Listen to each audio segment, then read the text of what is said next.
do on the main page. It's kind of like the secret menu at Starbucks. For example, you know how if you go to Starbucks, they don't have beating up a horse on the menu, but if you ask, they will let you do it? What happens if I poke him? Oh shit, did I beat up my horse? Right at the beginning, the game also prompts you to allow access to your microphone, and once you do that, you get to find out why the game is called Talking Horse. What is he doing? He's like looking at something? Am I supposed to click on that? You think I'm supposed to click on that little chick? Also, what is he doing? He's like looking at something? Am I supposed to click on that? You think I'm supposed to click on that little chick? What? Wait. Wait. Hello? Hello? He copies you. Imagine how many people have played this game and were not talking to their phone while they played this game and just never found out why the game was called Talking Horse. I killed John F. Kennedy. Yo, this horse is crazy. Press on the little video game controller on the main page and you will be taken to a list of mini games you can play with the horse. You got Jumpy Horse, which is basically a direct copy of Doodle Jump, if you guys remember that game. You got Horse Smash, where the violence towards horses continues. Horse Smash has a normal mode and then also a hostage mode. You know how horses are always taking hostages? Is the horse taking people hostage? Yeah, the horse sometimes has a duck, and I'm guessing I don't want to hit the duck. Whatever you do, don't hit the duck, dude. That's animal abuse. But if you ever see a horse pop out of one of those holes, break its skull with your hammer. Kill the horse. Wait, so they have a Jumpy Horse and Horse Jump. They really couldn't come up with any other game mechanics. They were like, how about a jumping game, a smacking game, and then, I don't know, dude, a jumping game? What do you want to play? You want to come up with ideas all day? You can collect coins a few different ways from what I've gathered. You can get them in games, and you can also buy them with real human money. And when you have enough, you can unlock new and fun things that you can watch your horse do.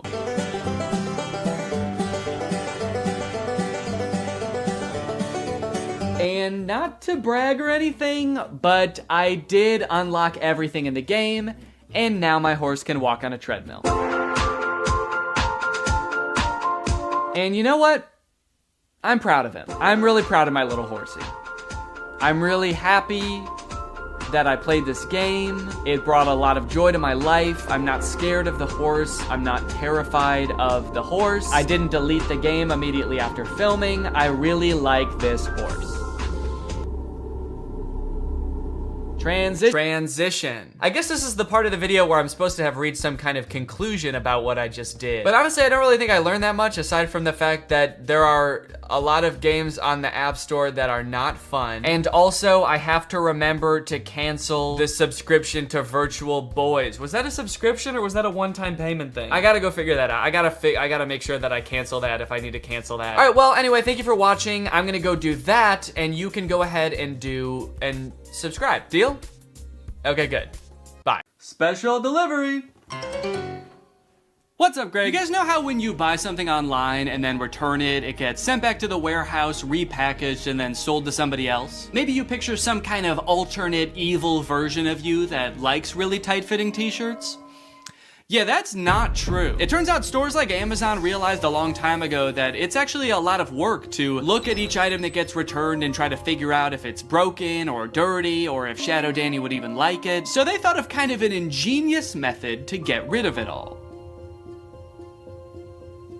They throw it in a landfill. That's where an estimated 6 billion pounds of returned items end up every year, but luckily, some of them escape this fate. Sitting in giant boxes in these third-party facilities across the country, these mysterious forgotten items cling to some sense of hope that they might find a new home. And I am very curious as to what's in these boxes. On Amazon, you can buy like anything, from a dancing monkey plush toy to a clapping monkey plush toy.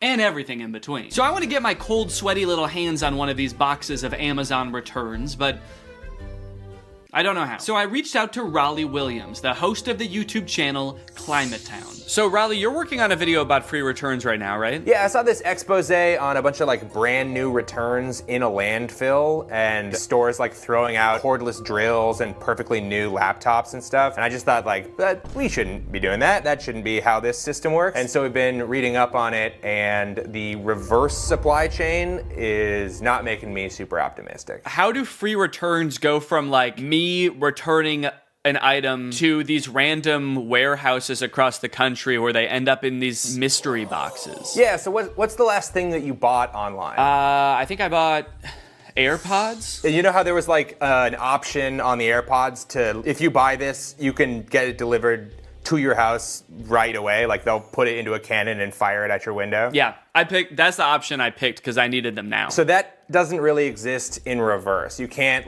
you don't have your own cannon to like jam the AirPods in and fire it off back to Apple. So you put it into a box and then you ship it to what sort of seems like is back to the store. But it's not really going to the store, it's going to a thing called a returns center. So that's like this big ass warehouse where they get hundreds of thousands of returns from like all the crazy shit people bought from the internet. A lot of the returns get just thrown away at the dump. Some of the returns get donated, and then in some cases, they're gonna sell those returns to these bulk item liquidators. And this is kind of a good solution sometimes because you can actually get a little bit of money for those returns. So let's say you're like Sports Authority and you get a bunch of hockey sticks back. You can sell those to a bulk item liquidator for like pennies on how much they actually cost. Got it. So it's only hockey sticks at these facilities then? Oh my no, it is so many different items. Hockey nets, hockey pucks. Goalie masks, hockey sticks. Did we say that one? So all these boxes full of returns,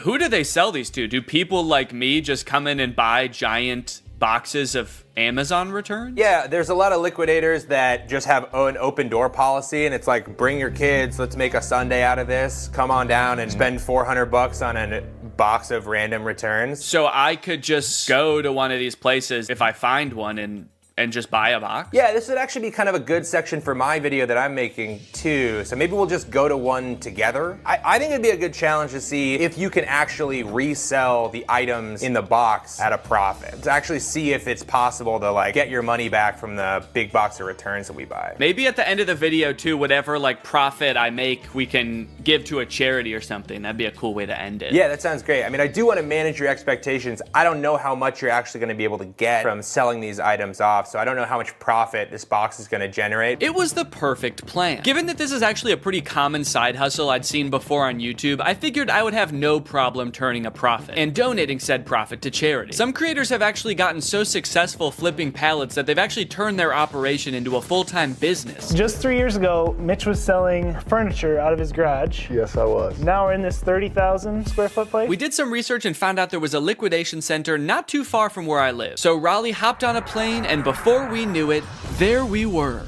In a place filled to the brim with things that for some reason or another, someone thought they wanted, but then changed their mind. A baby car mirror so you could start a safe road trip with your lovely baby. A breast enhancer that takes 2 AAA batteries. I was captivated by the untold story behind each item. This place also had overstock items in bulk like $66,000 worth of pacifiers and hundreds of this one aquarium decoration. I don't mean to sound like Cotton Eye Joe when I say this, but where did all this stuff come from? And where will it go? Raleigh and I searched the grounds for a while, looking for a box that spoke to us. We walked down corridors of bubble makers and as seen on TV products. We thought these women's blouses were pirate shirts, but eventually, we found the box for us. Priced at just $340, this box was a hodgepodge of various Amazon returns. Big boxes, small boxes, a chewy box, a box of what appeared to be sweet and sour chicken. What rare, priceless gems could be waiting in here to uncover? We paid the fee,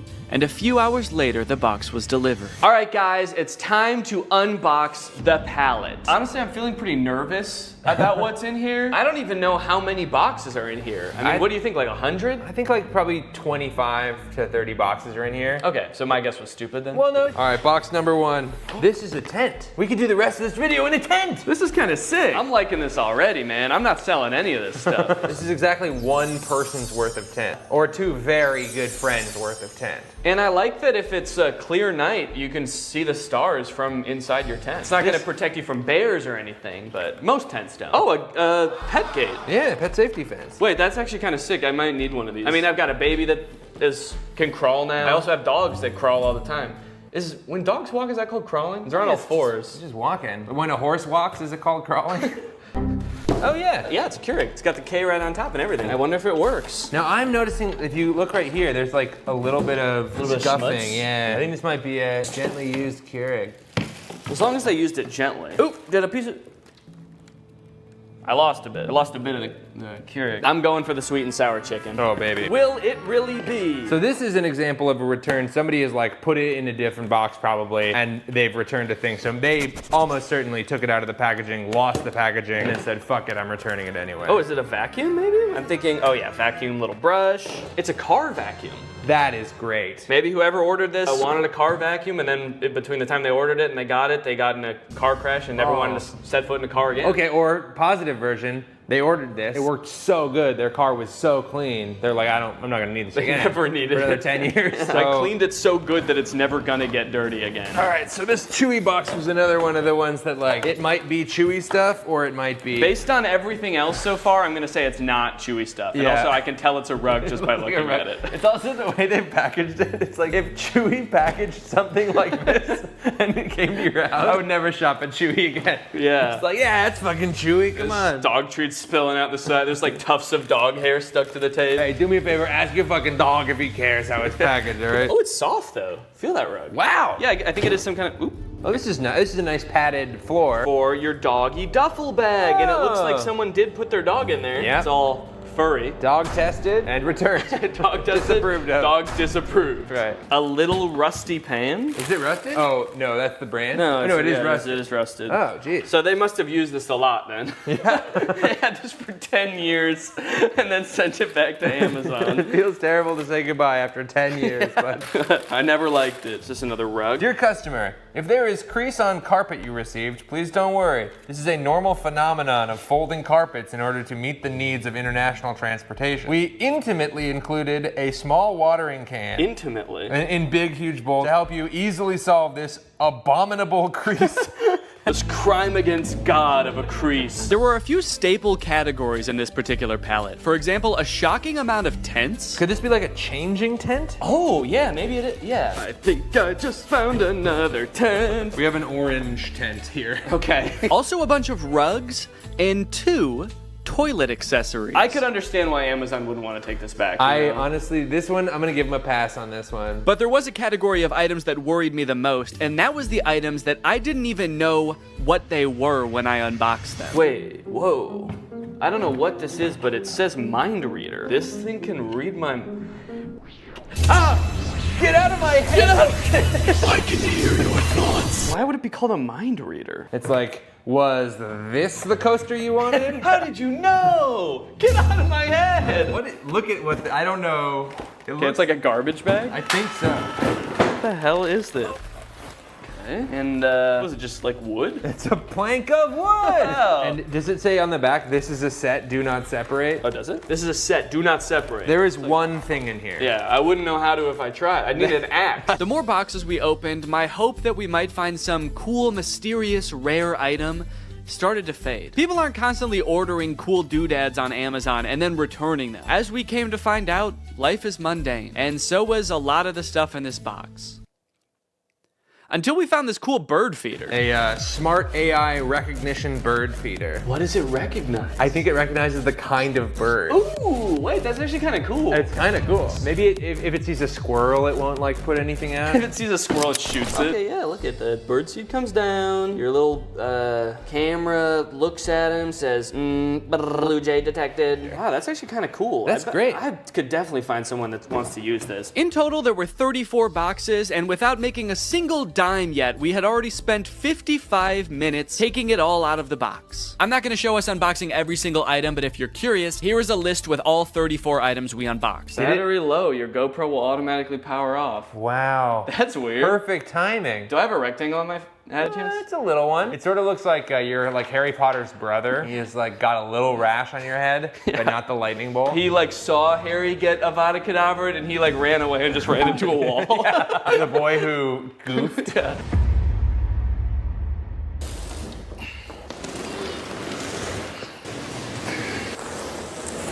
That thing is heavy as hell. I want to get this stuff listed on Facebook Marketplace as fast as possible, so I'm gonna take inventory of everything in this box, look it up on Amazon, and find out how much it costed. That way I can list it on Facebook Marketplace for a fair price. And this will be really interesting to see because this box cost $340. So once I tally everything up, I can see how much I can potentially make off of all of this. I've never had to think about how to properly photograph a toilet seat before. I don't know what people who are buying this thing are looking for. Like what's the best angle for this thing? You need to know how big the hole is for scale. I can put my hand there. Once I got everything inventoried, the next thing I had to do is actually figure out how much everything is worth. It was actually really interesting to see what the most expensive items on here were, what the cheapest items on here were. The cheapest thing was the USB clip-on fan, and the most expensive thing was that cream and gray rug, which was $140. A couple of the items, I didn't even know what they were when I opened them, and searching around on Amazon, I was actually able to figure it out. So now I can actually list it on Facebook and not just be like, this is I don't know what this is. It's a piece of wood with a handle. The thing I'm referring to right there, I thought was a cabinet door. Oh, is this a cabinet door? But is actually some kind of stovetop cover. It's a piece of wood that you put on top of your stove when you're not using it. That way you have extra counter space. Seems a little bit dangerous, maybe. I don't know why they made it out of wood. That seems like maybe the exact wrong material to make it out of. Oh, the vertical tents, the standy-uppy tents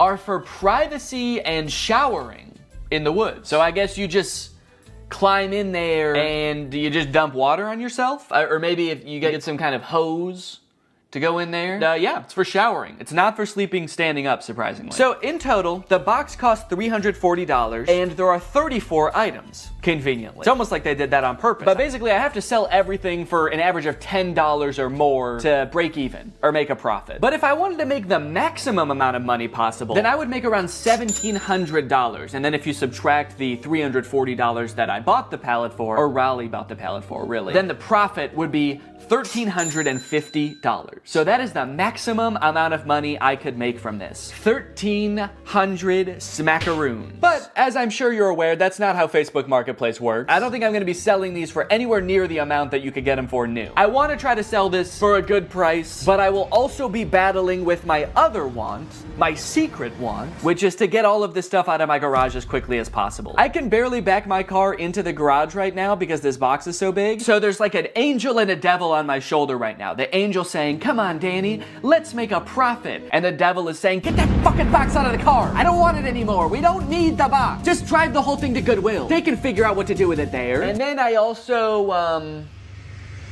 guess I also have to make sure some of this stuff works. I mean, there are electronics in here. Chainsaw, leaf blower toy, there's a Keurig, there's a vacuum. So it could be time for a product review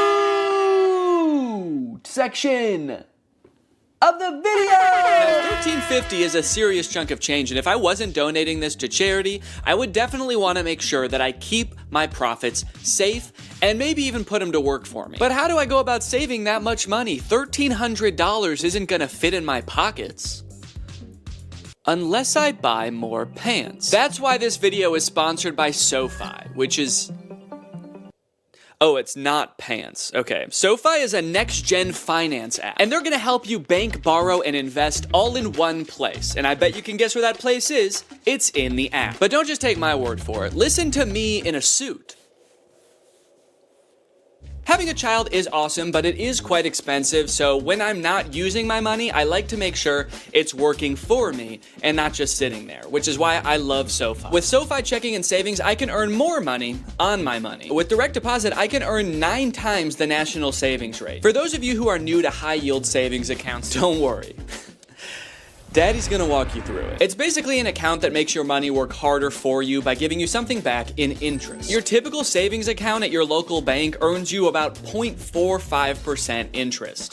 Yeah, sorry big banks, that's not gonna cut it. Because with my SoFi high yield savings account, I can earn more in 6 weeks than I would in an entire year in a big bank savings account. With SoFi checking and savings, you get paid up to 2 days early, pay no account fees, and can earn up to $300 when you sign up for direct deposit. So if you want to sign up, just click the link in the description or scan this QR code.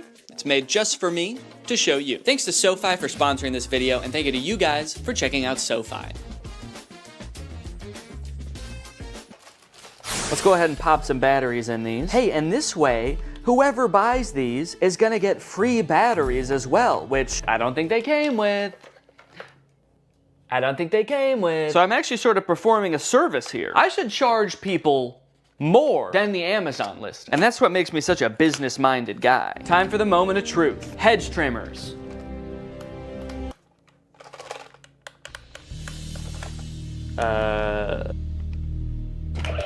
Whoa!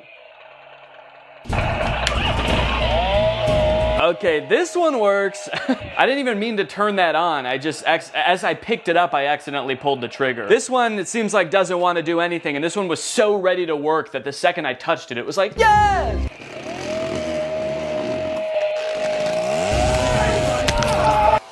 There we go. Ooh, and it blows.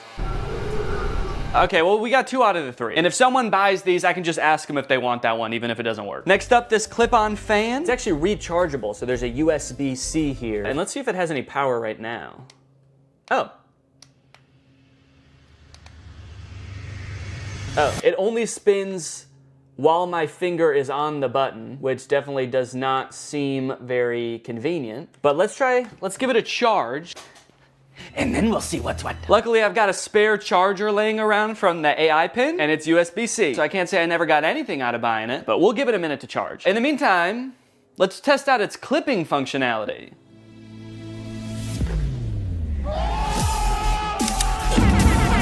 Hell yeah. Up next, oh no, golly. Is that really what I say when something surprising happens? Did I say, ooh, no, golly? No, golly! Having a child has turned my language all topsy-turvy. A few months ago, I definitely would have just said like, oh, fucking shit, as that thing fell over, you know, because I'm a cool guy, I swear. Okay, so this is the Keurig, water. And now let's see if it'll just make me a hot cup of water. Guess I'll just do 8 fluid ounces here. Go. Does it know there's not a cup in here? Go! Why isn't it going? A Keurig starts going right away, right? You press it and it just starts going like... In my experience, every time I've used a Keurig, you press it and it goes right away. Okay, maybe it knows there's not a cup in here and it's mad about that. All right, let me see if I have a Keurig cup laying around. Found one. Maybe I have to put a mug here. Maybe it won't start unless it detects. Does it have mug detection technology?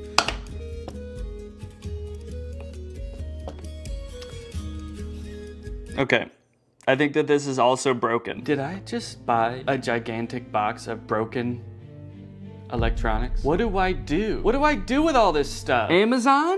I'm demanding you contact me to take all this stuff back and fix it and sell it again. I don't know how to fix a Keurig. I don't have the resources for that. Damn, dude. Golly. What did I say before? Oh no, golly. Ah! Smart AI recognition bird feeder. You get an automatic notification when you have a visitor. So you could get a notification that says like a cardinal's here or a hummingbird's here. How terrifying would it be if at like 4 a.m. you get a notification that's like Gary's here? You're like, who the fuck is Gary? You go on your phone, there's just a video of a man shoveling bird feed into his mouth. Thanks. I'm the CEO of this company. It tells me where all of them are, and I eat bird seed. Seat for the birds to hang out? Neat. Why doesn't this come with instructions? Okay, I have to scan the QR code to download the Bird Lover app from iOS or Android. Okay, so maybe the instructions will be on there. Bird Lover feeder. Bird Lover feeder? Shouldn't it just be a bird feeder? Starting to think a human being is actually gonna show up. Little old lady. Thank you for setting this up, young man. I love birds. And I'm so hungry. And now? Oh! I wonder what this little thing is here. That's the camera lens. And then what is this? Is it a big speaker? Play soothing noises for the birds? Soothing noises. Metro Boomin. Yo! Okay, look it. Oh, what kind of bird has showed up to the bird feeder today? Danny Bird. Okay, can I take a picture? Oh, I got a notification. Bird feeder camera has detected movement. I like that it's just saying that the smart bird feeder has detected movement. Obviously, it's not saying bird detected. It's like, we have detected something, but it's not a bird. You should probably just look for yourself to see. You're not gonna believe us if we tell you. It works! Man, I was worried about this one, because I actually feel like this thing's pretty cool, and I wanted it to work really bad, So why did someone return it then? That's the question. So many stories behind these boxes, you know? What happened in this person's life between when they ordered the AI bird feeder and when they returned the AI bird feeder? They suddenly started hating birds? Okay. Surely by now the clip-on fan is charged, right? Let's take a look. Ooh, it is! It works! Okay. The clip-on fan works. In my effort to provide an excellent experience for my customers, I want to go beyond just the electronic items, okay? There are some non-electronic items that need my attention. Actually, there's just one. It's the rug with the abominable crease. And guys, I have really bad news. There is not an abominable crease on this carpet. There are 2 abominable creases. Right here and right here. That is just abominable, man. Actually, looking at it like this, there's kind of more than 2 because there are some horizontal ones too. They're a little less severe, so I might not call them abominable, but I might call them like, dastardly. But they did give me instructions on how to fix the crease, so I'm gonna try all of this, and then I should have a perfectly good rug to sell. Let me get some water. God, my finger is getting tired from spraying. This is such a tiny little sprayer that you have to spray so many times. Okay, I've spritzed it. Wait, why is it still completely full? It's like I didn't use any water. That's like how much I filled it up in the first place. Kind of magic watering can? Okay, well, we've got a soggy crease. I'm pretty happy with it. So I'm gonna give it a few days, just like the instructions recommend. And then hopefully this will be ready to sell. The last things I needed to test were the tents. Yeah, this is nice. This fits me. Yeah, I've got over a foot of headspace. Give you guys my POV. There's my little piggly wigglies. Plenty of room, man. Maybe they returned it because they thought they would fit in the tent, but they're 8 feet tall. All right, well, I'm gonna give this tent a 10 out of 10. A tent out of tent, actually. Whoa! Hi. So this is definitely some kind of privacy tent. I guess maybe for changing and stuff, if you're on a camp out with the boys and you're all sharing a tent and you don't want the boys to see your bare butthole when you're changing, then you get one of these set up and now you can go in here just like this, and now you can't even tell that my butthole's out. Okay, here's what it looks like inside the tent. I don't know, I've done a decent amount of camping in my day and I've never felt the need to have one of these vertical tents. I'm gonna have to give it, honestly, I'm gonna give it like a 4. It does what it's supposed to do, but I don't know why it does what it's supposed to do. So, yeah, oop.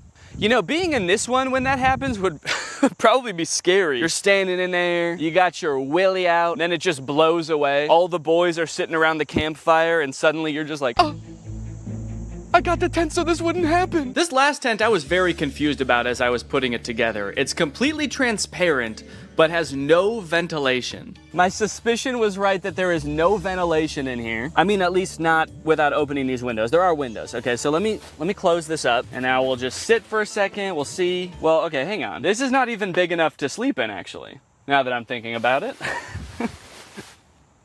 No, it's not big enough at all. This must not be a camping tent. Must not be for sleeping. What other, is this, oh, maybe this tent is like to keep you warm because it is insanely hot in here. That's why I say that. So, yeah, I guess there's like no problems. Oh, there's sand in here. What the hell? Look at, there's sand all over here and dirt on the inside. Okay, someone for sure used this. Despite being a little worn, it does the job. So I gave it an 8. Out of 10. After all of that testing and reviewing, I was finally able to get everything up and listed on Facebook Marketplace, and a few days later, I got a message. It was Barbara, and she wanted my pet gate. Hello, how are you? So sorry I'm late. Oh, that's okay. Since I didn't want to give 34 strangers my address, I decided I would meet each customer at a nearby grocery store. Well, let me show you the gate. I have 2 little Yorkies. Oh, cute. Yay! Yay! And the next day, I met Irene to give her my landscaping lights. Hello, Irene. Oh, sorry, did I scare you? I 1000% did scare her. She screamed and jumped when I said her name, but that didn't matter because I had just made $23. Just about every day I was heading off to the grocery store parking lot to meet with yet another potential customer. I felt like I had the foundations of a real small business on my hands. Another day, another drive to the grocery store parking lot. Goodbye, sweet and sour chicken box. Goodbye. I was spending a decent amount of time driving to and from the grocery store and waiting at the grocery store, but that didn't really matter because I was making money, baby. I don't have the money. He paid me on Zelle. All right, we're a few days in now. How are things looking? I don't know if my listings just took a while to get into Facebook's algorithm or something, but they weren't getting any interest for the first couple days. But then suddenly, on the second or third day, I started getting a ton of messages. Just like that. And the messages are great because it means that I might be able to sell something, but it is also like really hard to keep track of. If you've ever sold anything on Facebook Marketplace before, you probably have dealt with this, but people will message you and then just disappear after you respond. Hi Danny, is this still available? You only have 4 pieces. They're talking about the pathway lights, there are only 4 of them. I don't know why they needed to tell me that. I know that. Don't shame me for how many pieces I have. Yes, are you interested? Yes, it's 4. And then they just completely ghosted me. They just messaged me to insult me. Hi, is this available? Yes, it is.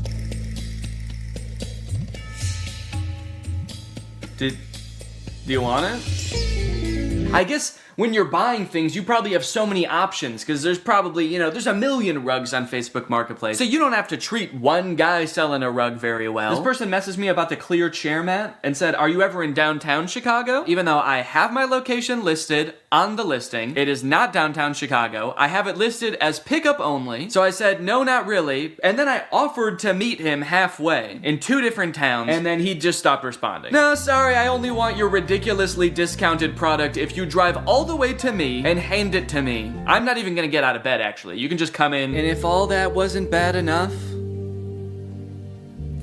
the crease is still there. All of them. Yep, this thing's been laying here days now. Probably a week, actually. And the creases haven't gone down a lick. So I'm sorry, but if anyone buys this rug, the crease is gonna become their problem. All right? I'm not doing the crease. Every time I had a potential new sale on my hands, I had to dig into the box to find the item, which was surprisingly difficult. And I ended up having to use a shovel a few times to dig an item out from the bottom of the box. If I was gonna do this again, I would definitely invest in some other storage system like shelves, which might take up more space, but it would be so much easier to access the items. What really added insult to injury in this case is that the person who was requesting this item actually ghosted me right after I did this. But that's not even the worst part, because I actually have a much bigger concern about this box. And that concern is that the box is perhaps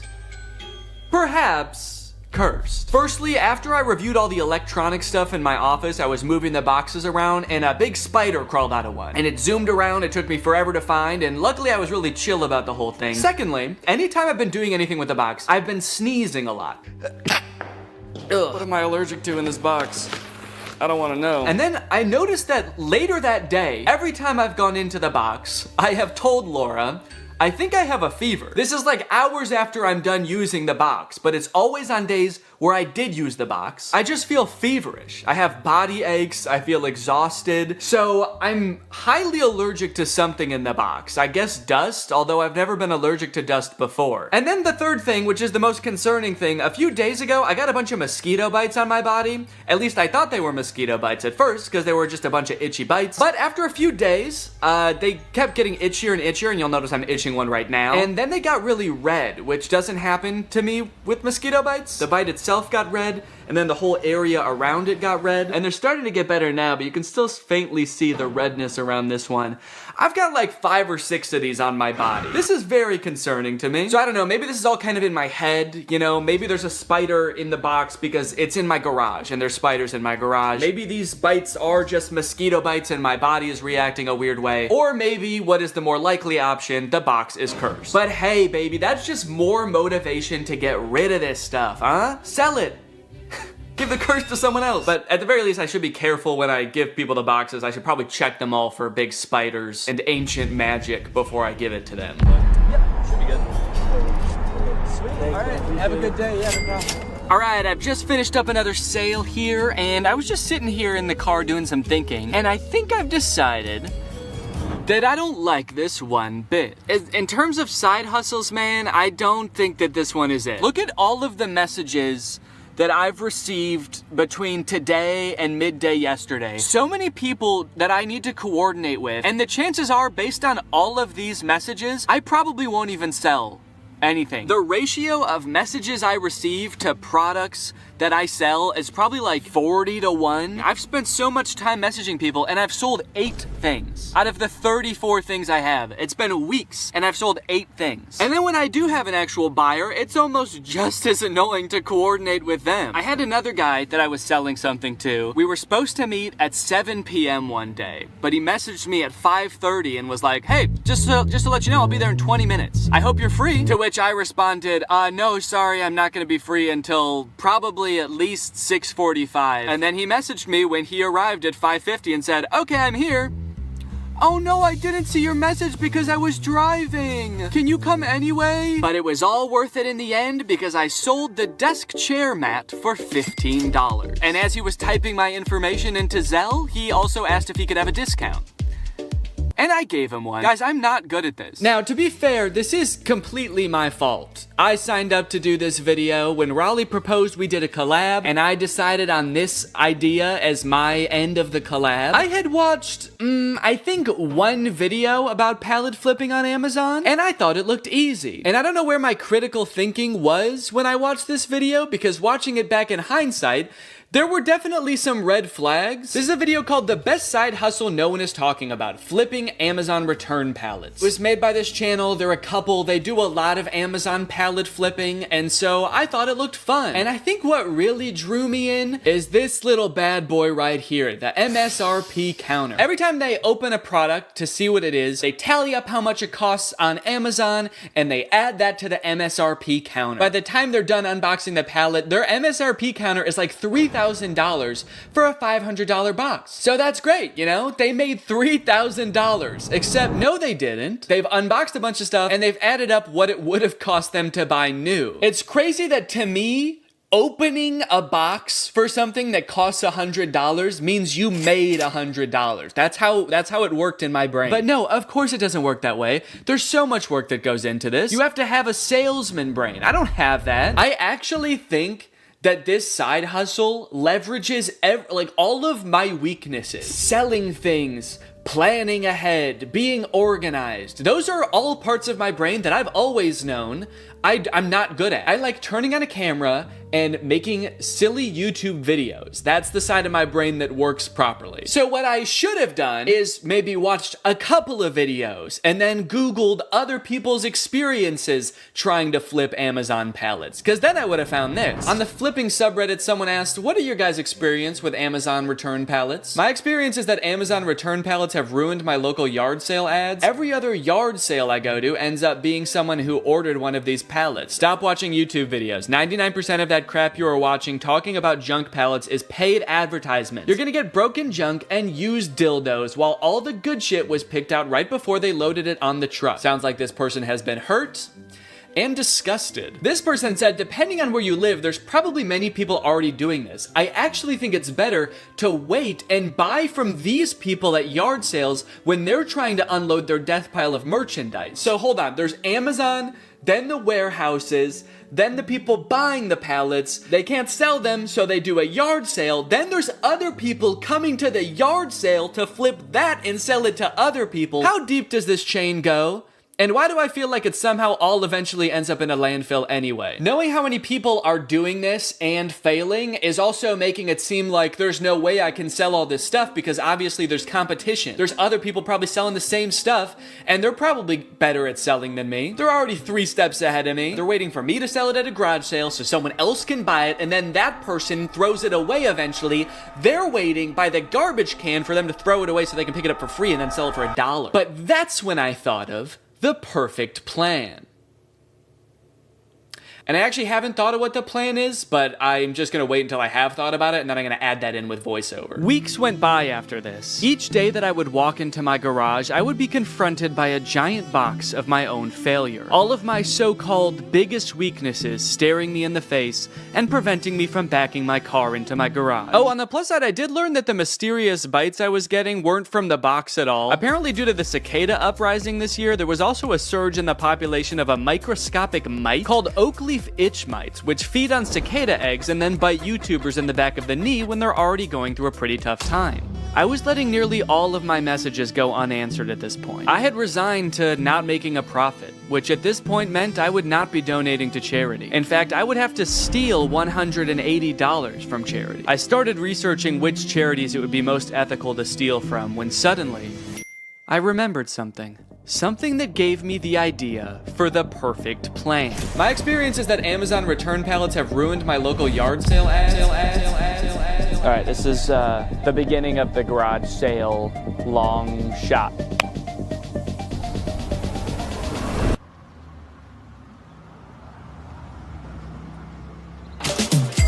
Thank you. You know what I think you'd love? A tall green tent. Pleasure doing business with you. Cha-ching. Another satisfied customer. I'm on a roll. Yes.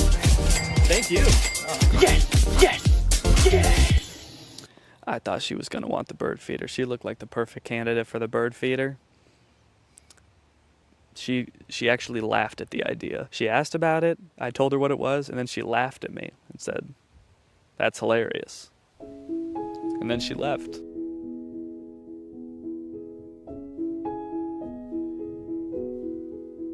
Excuse me, are you interested in a break orange tent or raised toilet seat?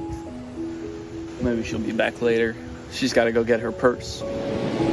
Or a clip-on fan, or an AI bird feeder. Well, it didn't go as well as I thought it was going to. So that's great. I don't know, man. I had this idea that if I set up a garage sale and had people coming through, I would just be selling item after item, and it would all be gone by the end of the day. But I sold, let's see, 1, 2, 3, 4, 5, 6 items, and I was there for about 6 hours. And I think 2 or 3 of those was just one guy. He bought one thing and then he came back for more because he told his daughter that he met a YouTuber and his daughter knew who I was, so he wanted to buy more stuff for her. So if that hadn't happened, I would have sold even less. As of right now, I have sold $303 worth of products. That means that I'm only like $37 away from breaking even. So if I could just make $37, that would be fantastic. And you might think that's not very much work. That's only, you know, like a couple more things. But guys, I have other things to do. I have other videos to work on. I actually took a break from this for like a month. The garage sale was like a month ago because I had to work on the copycats video. But luckily, I remembered a rule called the 80-20 rule, okay? 20% of your work is gonna yield you 80% of your results. And this rule applies for all sorts of things in life, you know?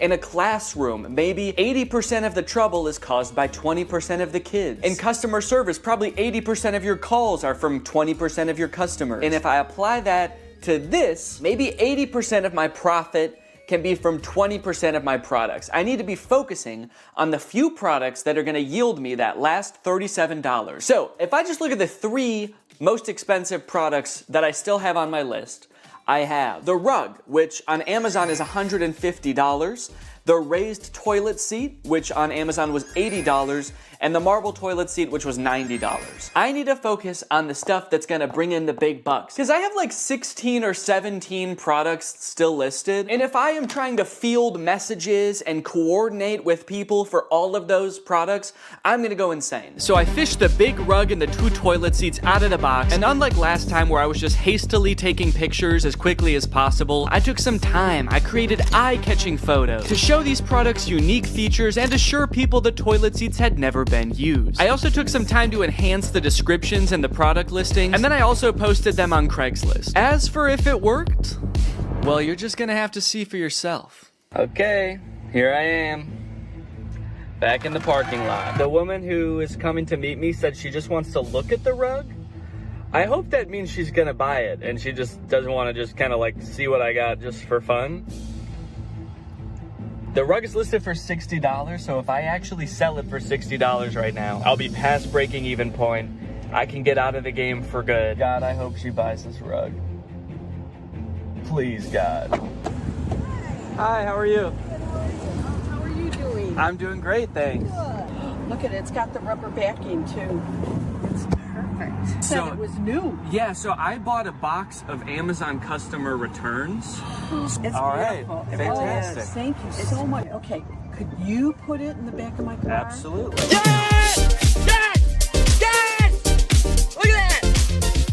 juicy bones, baby. I broke even, bitch. I'm out of the game. Welcome to Profit City. As if it wasn't great enough getting rid of that rug and breaking even, those two ladies that just bought the rug were the nicest people I've ever met. They were so sweet. I'm feeling good. I think I'm gonna do this whole thing again.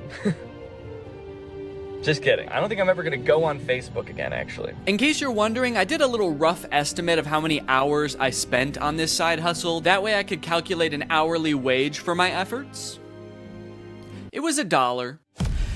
That's right, Raleigh, $23, and all it took me was 4 months. Honestly, bravo. I did not think you were going to be able to make a profit. And just to clarify, you're not counting the cost of delivery into the cost of the box yet, are you?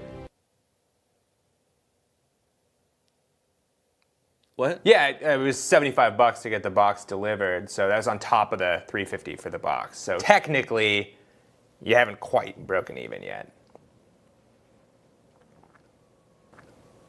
Hey, Danny. After breaking even, I felt like I had done what I set out to do. I made a profit, I proved it could be done, and so I called the experiment complete. I let Laura know I wasn't gonna try to sell the rest of the items, and she wasted no time getting rid of everything else so fast. She wanted to use our garage again, man, so she just put everything up on our neighborhood's free cycle group on Facebook and got rid of it all in like a couple of days. I've been working on this video since July, and she got rid of everything in a couple of days, even the stuff that doesn't work. This video was made in collaboration with Climate Town. They came up with the idea and everything, and they actually made an entire video on their channel about the free returns problem. They did a ton of research. They're a lot smarter than me, so if you want more info on free returns, go check out their video. But that brings us to the charity. So I have a profit of $23, or at least I did, until I sold the very last item, the box, to myself.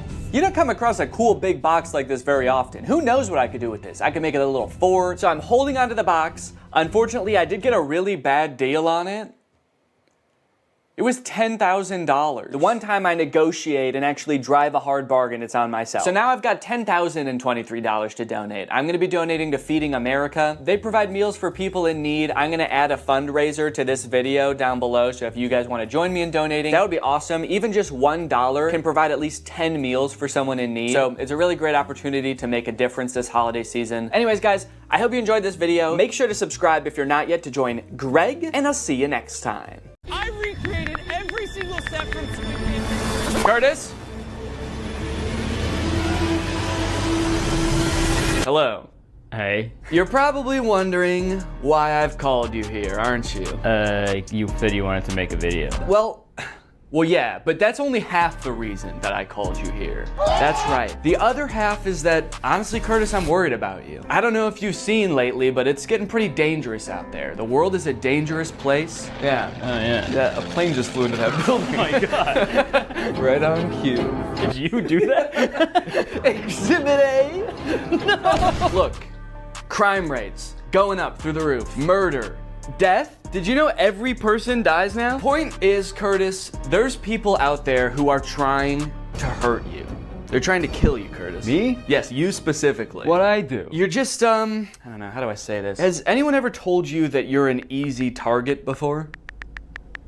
Huh? See, yep, that's exactly what I'm talking about, Curtis. The headphones, the texting, the hands in your pockets. If I started attacking you right now, you wouldn't even be able to defend yourself, man. Your hands are all busy. Not to mention, you're not even wearing shoes. Good luck running away. I was being polite. There's nothing polite about getting murdered, Curtis.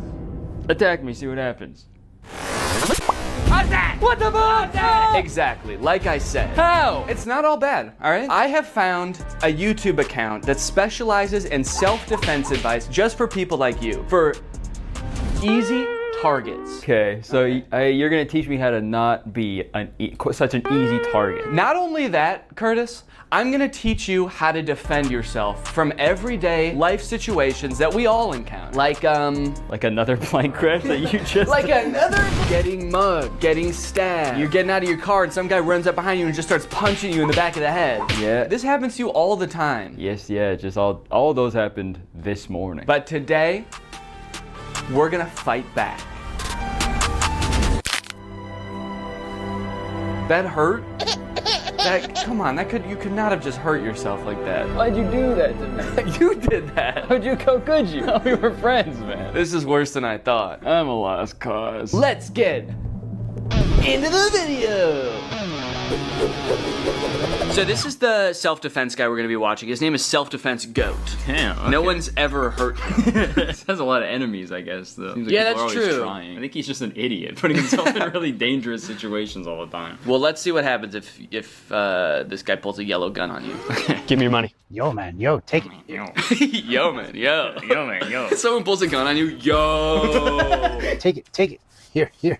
I got nothing else. I got no phone, I got nothing. I got family, man. You gave him everything. He still got that gun pointed at you. See, that line makes it sound like they know each other, Right. and they've been like friends for so long. You helped him move, you helped him get through a tough breakup. You've given him everything you got, And man. he still wants to shoot you in the head. When he was at his lowest, you were there. If I was his family, I'd be pretty upset because he was like, I got nothing. I got family. But That is crazy. Also, the way he says, take it. It sounds like he's mugging him now. He pulls a gun, take it, take all of it. Okay. Who's doing the mugging here? Your goal is to get as close to the weapon as possible. Ideally, he's even pointing at your head, trying to scare you. Sorry.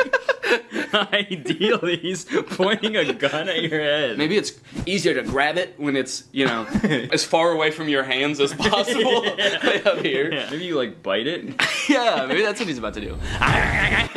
Maybe it's because getting mugged is so scary that he just wants to be put out of his misery as quickly as possible. Yeah, I want this to be done immediately. Ideally, you're facing the other way looking out at a beautiful sunset, and he's got the gun pressed right up against the back of You're your skull. taking one final breath. So I'm going to turn out of the way, 2 hands on the weapon right away, pull it into your chest, rip it And off. you shoot yourself.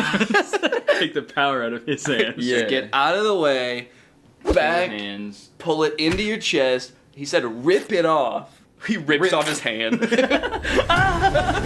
His tutorial is like how to stop a mugger is just talk to an imaginary cameraman and be like, no, this is what would happen if you're mugging someone. 'Cause I feel like that would kind of mess with their heads. Yeah, wait, pretend to be mugging me right now. Okay. Give me your fucking money right now. I gave him everything. Smash, tap, rack, and go if need be. Yeah, so I mean that's pretty much just the classic smash tack rap. Smash, tack, rap, go if need be. I guess that's his like YouTube ad friendly way of saying then shoot him in the head. Yeah. And if need be, go. Yeah. What are you in jail for? I goed. I went. Yeah. This one is going to be really important for you because this is how not to be an easy target, okay? Ah, okay. You got your no shoes on, you had your headphones on, hands in pockets. You're about to see just how dangerous that is. Okay, wow. Dude, he stabbed him in the ass. What was that sound? I don't know, I think it was the guy screaming. Wouldn't it be crazy if that was the whole video? Well, look at Mr. Karate Kid. That is a pretty sweet hoodie, though. Look how easy he's going to be to murder and take his phone. Sunglasses on, huge headphones, hoodie I could just rip him down with. Oh, you're mine, buddy. Okay, well, he didn't even do it though. He's just talking. He's just imagining it. Oh, you're mine, buddy. He's already You're gone. dead. Oh, I'm gonna enjoy this one. All right, yeah, it's Oh yeah. Wait, where'd he go? just already. Nighttime all of a sudden. He's saying that out loud. It must be in his head. Okay. Now let's find out how to not be an easy target. Oh, look at Denim Dan. This guy's going to be an easy target. Well, maybe not. He's got kind of this desk there. He's walking pretty confident. So the caption says desk stare, but I think he's saying death stare. Desk there. Oh. He's got kind of this desk. Got like a desk strapped to his. I feel like that gaming. I guess it's a pretty hard target. You got a big desk in the way. Yeah, he's clearly cracked at Fortnite. This desk there. He's walking pretty confident. Yeah, he also says he's walking pretty confidently as this guy is like. Yeah, he's so scared. How are you supposed to like other people walking down the street like? This guy's easy to fucking He's kill. only got one earbud in. Jacket versus hoodie. It's my favorite Mr. Beast video, jacket versus hoodie. It's your lucky day, Denim Dan. It's your lucky day. Wait, he did say that. Denim Dan, it's your lucky day. Okay, well that actually does make him seem more crazy. Yeah, I'd be so terrified if I was walking by someone and was like, this guy would be easy to kill and steal his phone. Wait, maybe not. He's got a confident walk. You could be Denim Dan if you wanted to. Yeah, I guess I should have been wearing denim for this video. Yeah. Jean jacket. Jean hat. Gene Wilder. Gene Wilder's here.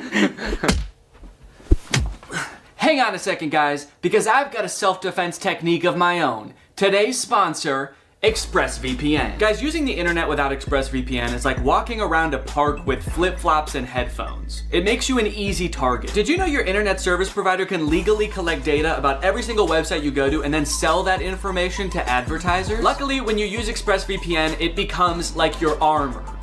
Your gene armor. Your internet service provider can't see your activity. Your identity is anonymous thanks to a secure VPN server. And your data is encrypted for maximum self-defense.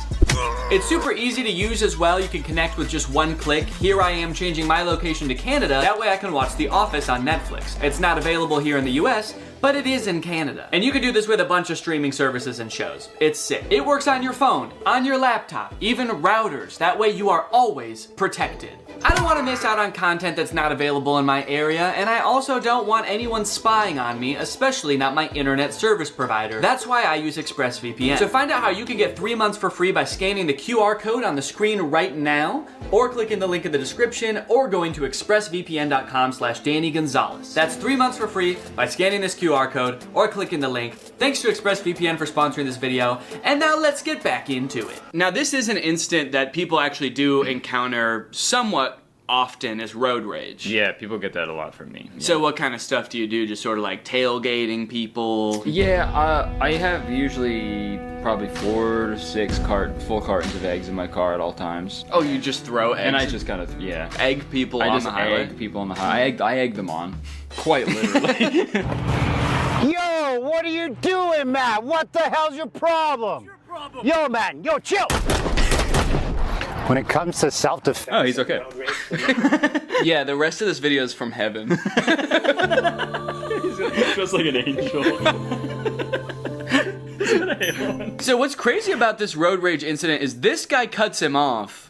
He didn't even have to stop. I mean, I get that people get super irrational during road rage incidences, but it seems, I feel like this person should be the one who got out to shoot him, because he got cut off. Right, yeah. The other guy cut him off so bad that he had to kill him. It's like, no one can know about this. He almost caused the accident, right? But what did I do? I honked the horn, I fingered him.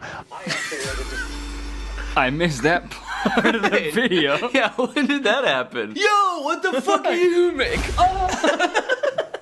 Yeah, you were fucked up for that, actually. That was super weird. He fingered... What does that mean? Oh, like... You gotta check your ego, man. Don't finger him. Don't him Don't make that guy sing, man. Even though I wasn't technically in the wrong. Wait, hold on. Did you notice that in the video he had like his wife or girlfriend in the car next to him? And she also got shot? Okay, yeah, so see, there's someone in the passenger seat here. Yeah. But then, as he's talking to the camera... Check your ego. Even though I wasn't technically in the wrong, he cut me off. She's So this is a real death that happened. Yeah, he's like, luckily I did survive this incident. She did not. Don't worry, the paramedics are on their way. I just wanted to film this video real quick. Luckily, he's a very bad shot. Every bullet hit my wife. I escalated the situation. He felt like he was threatened. Felt like he was threatened. He was in his own car. Yeah, he was fine. That psycho's trying to kill me! I'm gonna kill his wife. He felt like he was threatened and now I'm dead. Okay, yeah, he is dead. Yeah, he's dead. Confirmed. That is canon. And looking at his account, yeah, this is the last video he ever posted. That's not having a self-defense mindset. Be smart. Stay safe out there. Check your ego. Oh my god. Wait, but he checked his ego. Why is he still getting shot? I guess he didn't check. I guess that guy didn't check his ego. Yeah. It's like, come back here and finger me. Finger me, are you... So there's, don't be an easy target. Yeah. But also maintain a self-defense mindset. And I do appreciate that. It's like, try not to get into the situation where you need to be defending yourself in the first place. Right. I think we can all agree that's probably the best self-defense tactic you have available. Belt versus knife self-defense. Yo, give me your money. Stay back, man. Stay back. Yo, is that a knife, bro? Do you know how to use your belt for self-defense? Do you? Yeah, I don't It took you like 20 seconds to take off your belt. I don't know if you noticed there, but he had some good tactics to stall the guy. He said, yo, is that a knife? Like he was going to be interested in what kind of knife it was. Yeah, yo, is that my favorite knife you have? Is that a Swiss Army knife? Damn. Cool, man. Hold on 1 second. I gotta jerk off to this knife. Just kidding. Also, he must have a really big belt buckle. Like how brutally this guy gets hit is actually pretty crazy. Just wanted to show you my knife. Yeah, I was trying to sell this knife to you. That's why I said, give me your money. Damn, look at that wide stance for this dude. That's crazy. He's doing the splits. Some fucking psychopath. You mess with the wrong guy. Here's how you defend yourself against a knife. Oh, do. Oh, please do. That's what the mugger says when you pull out your belt. Oh, do. Back, he was that a knife, bro. Oh, do. Oh, do. These are really good captions. Yeah. Okay. I like that they like to start the videos with someone just being brutally murdered. Yeah, it's a good way for audience retention, right? I feel like now on we should just start our videos with killing someone, like right in the first frame. We just have some poor bastard. Maybe his car broke down on the side. He's covered in eggs. You know, I took him home, and I took him home. And I start my video. I'm like, hey guys. The guy in the headlock is like, I gave him everything. Folks! Yeah. You know what to do when somebody pins you against the fence and stabs the shit out of you? I firmly believe there's nothing you can do. No. I mean, there's definitely things to do to avoid getting here in the first place, but when you're here, There's nothing you can do. yeah. Ow. You're dead, man. Fence and stabs the shit out of you? He says it in a way that has like that relatable moment when someone pins you against the fence and stabs the shit out of you. Yeah. We've been there, man. I'm trying to establish control of the weapon. If I can get my forearm here, great, but he counters that by pushing me away. If he pushes me away, this is my new threat. It'd be crazy if in this hypothetical situation that's like now very controlled, he still gets stabbed to death. He's like, and I'm trying to get his knife, but he just keeps getting me. I put my forearm, he counters. God, this guy's good. This guy is the self-offense goat. I'm moving that out of the way. Now his butt's to me, and I finger him. In the States, shoot him. If you're in Canada, run. He's got a knife. Sorry, buddy. Damn. You're not allowed to shoot him. 3 signs you're getting punched. That one sounds funny. 3 signs you're getting punched. Number 1. Ow! You look like Tom Hardy if I ordered you on Wish. Oh, yeah? Oh. You look like Tom Hardy if I ordered you on Wish. Not Tom Hardy. Right, yeah. So thank you. You look like the face Tom Hardy would make if I ordered you on Wish. Tom Hardy would be like, Okay. Do you know the 3 most common signs before someone punches you in the face? sign number 1, you just told someone they look like if Tom Hardy if they ordered you on Wish. First sign, forward aggression. Second thing to look for is those clenching of the fist. What do you think the third one's gonna be at this point? He's just like cocking his arm back? Yeah, winding it up, I guess. If someone says why I oughta, you're done for. Tension, and they're getting prepared for something that maybe you're not prepared for. They could be getting prepared for something. If they're moving towards you with fists clenched. Well, what could it be? Visual diversion? That's gonna be the third one? What? The third one, they're going to be looking off in another direction, trying to distract you with their eyes so that you look away for that split second so that they get the job done. I may be moving forward towards you, fists clenched. Yeah. But I'm actually gonna punch that guy. Hey, Curtis, let's both go punch that guy. Okay. Oh. Bouquet of flowers. Oh, it's on okay. No. Yeah, really? Here's 3 signs David Copperfield's about to beat the shit out of you. Look at here. What to do if you're pushed? What, you want to go? Jesus. Do you know how to deal with a push? Well, definitely not having as little balance as possible. What, you want to go? Didn't stand a chance.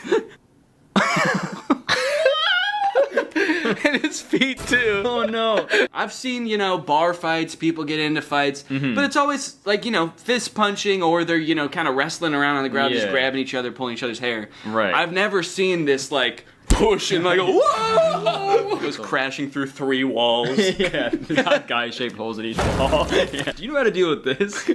No, I'm not Wile E. Coyote. Do you know how to deal with a push? I'm opening up that door as much as I can. Okay, so I go, But then I can go like that. yeah. Don't knock each other out. Do you know how to knock yourself and your opponent out at the same time? So the key here is as it comes up is just open up enough. Hopefully my boxing turns on now. And God, he looks so scared there. Don't hurt me. Please. Not again.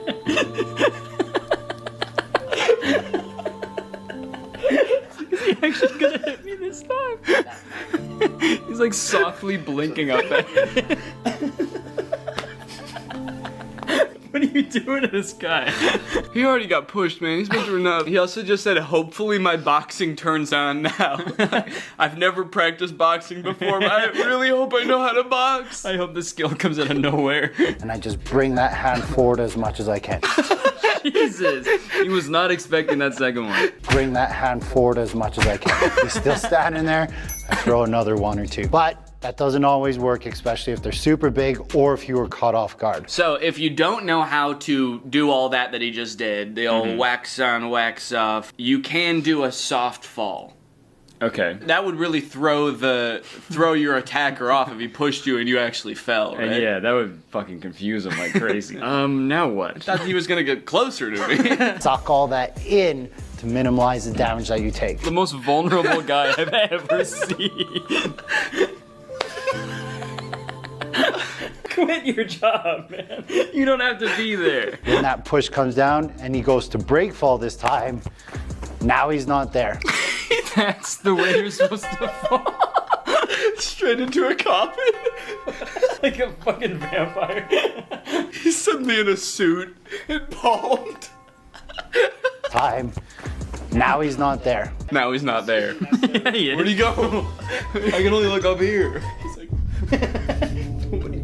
yeah. Nobody tell him. Also, that night before you go to the bar, look up what color the carpet is at the bar and dress like the carpet. So you fall to the ground, then you sort of scuttle. Like a little crab. Okay, Curtis, so if all else fails and you need to defend yourself, all of the making yourself a hard target didn't work, he pushed you and you didn't fly far enough away, you're gonna need to fight, okay? Okay. The good news is, all you need is 1 punch, okay? You can end any fight with 1 punch, and I'm gonna show you how. Okay. Yeah. I'm excited. Jerking the Lexus. Yo, what are you talking about? You man? cut me Yo, off in the chill, parking lot. Chill. Do you know who I Stay am? right You wanna there. go? Don't enter my You wanna space, go? man. Do you know how to end a fight in 1 punch? I can see why he hired this guy. He's so good at, like, leaving the frame as quickly as possible. Yeah, he's a pro at that. My space, man. Do you know how to end a fight? He's just gone. Once I felt like my foot was planted enough that I could push off of it, I had to make sure I wasn't showing the punch or creating a tell. This is creating a tell. Loading, shrugging, trying to punch and come out. So the first thing you want to be good at, Loading, shrugging, trying to punch to come out. making sure your arm is God. I just feel like there's a more tactical way he could be standing in all these videos. Instead of just like the most malleable, just, what are you gonna do to me now? I feel like he should be trying to evade it or something. He's just, it's so sad how willing he is. I deserve it. And he's like, and don't worry about this guy, by the way, guys, he deserves all He this. deserves all of this. He's a hellish fiend of a man. You should see him off camera. Remember, in self-defense, he's approaching me, I'm hitting him, and I'm trying to get away. He said you're punching him and trying to get away. Yeah, you gotta pick one, I think. Yeah. He's on the ground, you're punching him, and you're like, let me get out of here! This sicko's attacking me! Unhand me! If they're a bigger opponent than you, then you don't just hit them with your arm, you have to hit them with your body. If they're further away from you, you can open up the hand and do like fingers into the eyes. You might break your fingers, but at least you're not going to get involved in a fight anymore. If you train martial arts, use your fist. If you don't train martial arts, use your palm. I thought this was gonna be like a 1 punch. Like he's gonna teach us how to do one specific punch, but he's Right. like, I don't know, you might want to stick your finger. Let me think. You might want to stick your fingers in his eyes. You might want to finger his butthole. Hit him with this side of your hand. This part with your body. Yeah, lean him over, spank his ass. Pull and tug on his wiener. I don't know. What was I talking about again? The title is End a Fight with One Punch. There is no guarantee when it comes to self-defense, like one punch is going to get the job done. That's just clickbait, guys. What? Fuck? He said that like that's not the title of his video, but other people do that. Yeah, I would never clickbait you guys. Look, other people are gonna try to convince you can end a fight with one punch. That's just a bunch of clickbait bullshit. The pussies would say I would never do that. And honestly, only pussies would fall for that too. But anyway, thank you guys for watching this video. Thank you for the money. The reason why I punched him in his face, because his hands weren't protecting his face. If his hands were here, it's a whole different entry. And that's the end of the video. Nice. Honestly, I'm sure there is some good self-defense advice in here, but I just like the way these videos are shot. Yeah, they're especially the short videos, because he's like, okay, we got to get people's attention. So. Yeah. Yeah. All right, Curtis. Well, you know what? Honestly, man, I'm proud of you. I feel like I can tell that over the course of these past, gosh, I don't know, we've been recording for like an hour. Mm-hmm. I feel like you've really changed, you know? You think? Yeah, I feel like you've taken the initiative. You're no longer an easy target. Honestly, now, you're a threat. And for that, I commend you.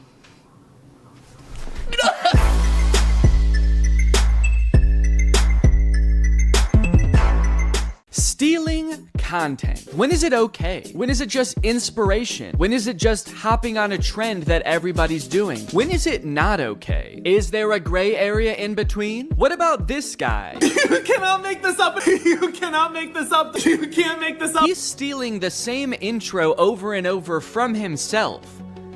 Do we have to help him? That guy found one intro and shirt combination that he's convinced makes his TikToks go viral, and by golly, he will never change it. You can't make this up. As a creator and a viewer of content, blatant stealing is something that makes me so mad, but what's even worse is how seemingly easy it is to get away with it, and how, like, it just works. Like, you can just become a content thief and make so much money. It at least shouldn't work that well, you know? But as you will see today, it is a very viable content strategy that is being used by a ton of YouTubers, big and small. Today we're going to take a journey through the various forms of content thievery until finally ending at the undefeated final boss of content thievery, Brent Joseph Rivera.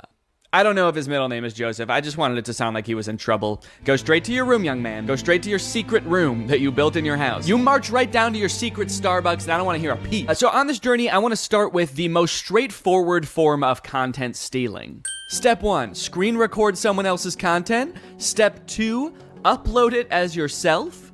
And step 3, profit? You might think that pretty much all people would agree that this is at the very least shady, but you would be surprised the lengths some people go to justify it. Okay, this video I'm about to show you, I've already talked about on my second channel a little bit, so I'm gonna repeat myself slightly, but I think it's very important that you learn about this type of influencer called a clipper. In the life of a $20,000 a month TikTok clipper, first thing I do when I get into my office is write down my daily goals. Today I wanted to get 1 million views in a day and make at least $500. This guy makes business sound so easy. You can just write down how much money you want to make that day.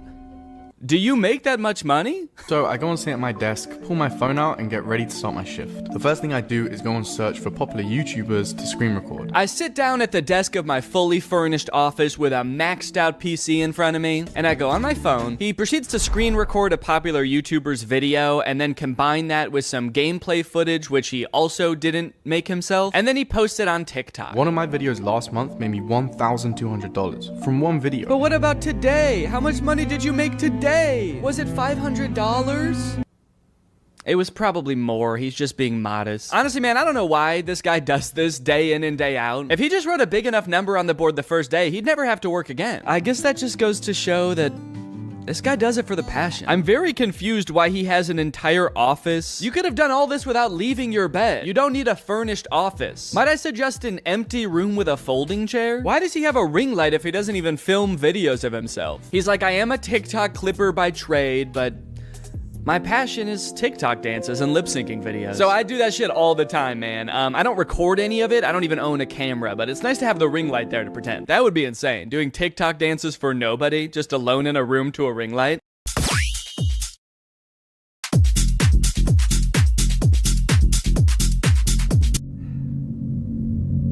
Anyway, gotta get back to clipping. Now, before we go and call this guy lazy or uncreative, I do think it's important to note this guy actually does make original content. He makes TikToks and he does use a little bit of AI, but at least he's not stealing from another creator. So maybe we should check that out before we judge. POV, you're a TikTok clipper making $20,000 a month using just his phone. First thing I did today was go and take a look at the view because I've decided to wake up in Malaysia just because I can. After going into the bathroom, completing my daily routine, I put my shoes down and I get ready to head out the door. I wanted to go check out some of Malaysia and kind of see what it has to offer, so I had a look around the hotel just to see what I could find. The views around here are insane, and they even had a pool on the roof, but the heights made me start feeling a little bit sick, so I decided to go back to my room and get ready to start my shift. Okay, this whole video is like a minute long, and this whole section is all before he shows the content that he's making. A lot of these kind of digital nomad types pick jobs where they don't have to do too much work and they earn passive income so that they can travel the world, experience life. It sounds pretty fun. But I feel like from this video, this guy like hasn't figured out how to do that yet. He's like, okay guys, here's my life as a content clipper. I get up, I go to the bathroom, then I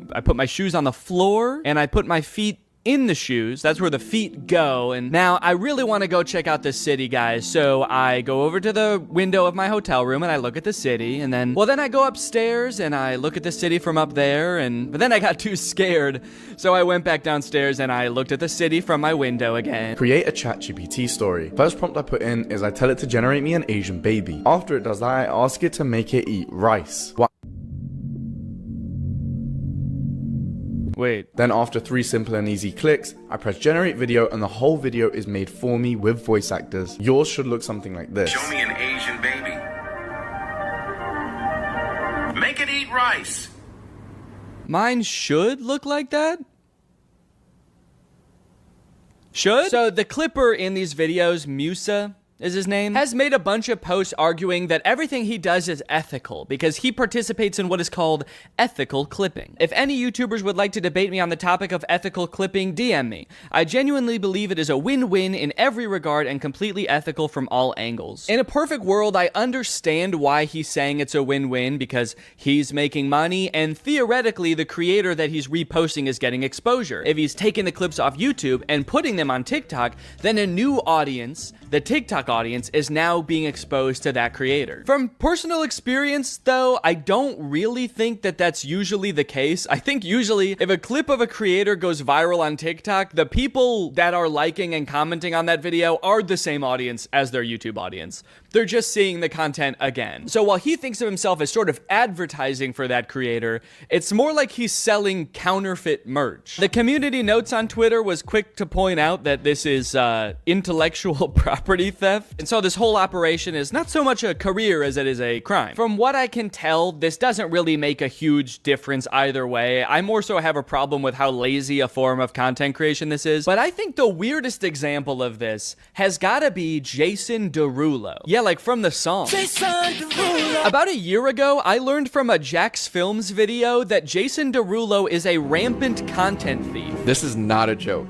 All he does on his YouTube channel is like make a face at other people's TikToks while blasting his own music over it. But here's where it gets kooky. As I was editing this video, I noticed something strange. So I took some of his videos and played them side by side and confirmed that yes, Jason Derulo 100% reuses his own footage across multiple videos. Not only is he doing the laziest form of reaction content, which in and of itself is the laziest form of content, he's not even filming a unique reaction to every video. I don't like this at all, man. I don't like that he's edited into the corner, like he's not reacting to the video you're watching. This looks like I'm scrolling on TikTok while FaceTiming Jason Derulo. And he's smiling into the camera like, man, I can't see what you're watching, but I'm just happy that you're happy. And also my song is playing. I like that. In a way, this is kind of the visual equivalent to him singing his own name at the beginning of every song. It's like, okay, I like this video, and to be fair, since he got called out for this, he has stopped doing this. He no longer appears in the videos. He still does continually post other people's TikToks with his own music playing, but it seems like he is at least now getting permission to do it. So now it's just sort of a marketing tactic that, I'll be honest, is kind of smart. If he's worked out some kind of agreement with these creators where he's paying them, or he's got permission to post and he can just slap his own music on these TikToks that are guaranteed to go viral,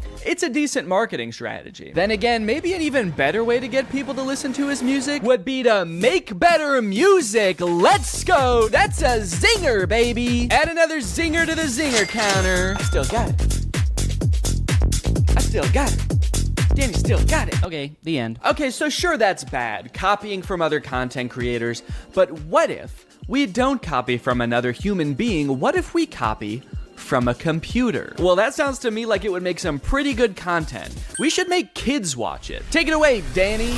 Oh, sorry, regular Danny couldn't be here, so he sent me instead. I'm AI Danny. I'm an AI version of Danny, so I'm pretty much exactly the same as him in every way, except I don't have a soul. So it technically wouldn't be immoral to murder me. Real Danny wanted me to start this video off by showing you a video that he apparently made for his son. He made him a little kids animation. This took a ton of hours of painstaking hand animation. He produced the song himself, and so he just wanted to share this with you guys to start off. Are you ready? Let's go. First stop, the apple orchard. This is Annie the apple. You guys like it? All right, I tricked you guys.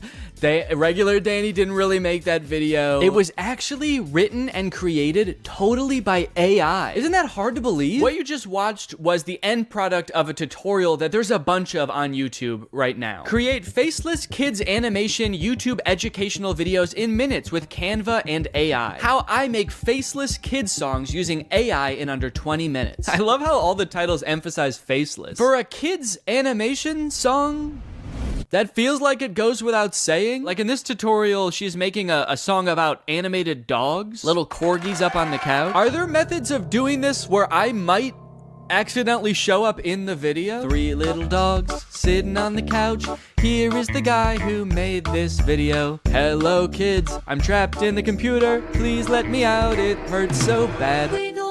Wiggle, waggle, here I come. In this method, she uses AI for pretty much everything except the animating of the dogs. But literally everything, even from coming up with the original idea for the song, she does with AI. Give me 10 song ideas for kids songs. It gives us the idea. It says a song that teaches kids about colors using the metaphor of a rainbow. The metaphor of a rainbow? I don't think you have to use a metaphor for that one. I don't know if you know this, but rainbows actually have colors. Like a lot of them. So now the next thing you need to do is generate the song. So in order to do this, you need to grab your instruments and the choir, get your mic ready. Hold on, don't click up. I'm just kidding. You don't need to do that. We'll copy this spot, which is the idea of the song, and then you'd paste it in. And then the other thing you need to do is describe the vibe and the genre of the song. So in order to do this, you'll come back to ChatGPT. So this process is really awesome for me personally because as you guys know, I'm really passionate about creating kids songs, but I just don't want to have to learn how to come up with the ideas or write the songs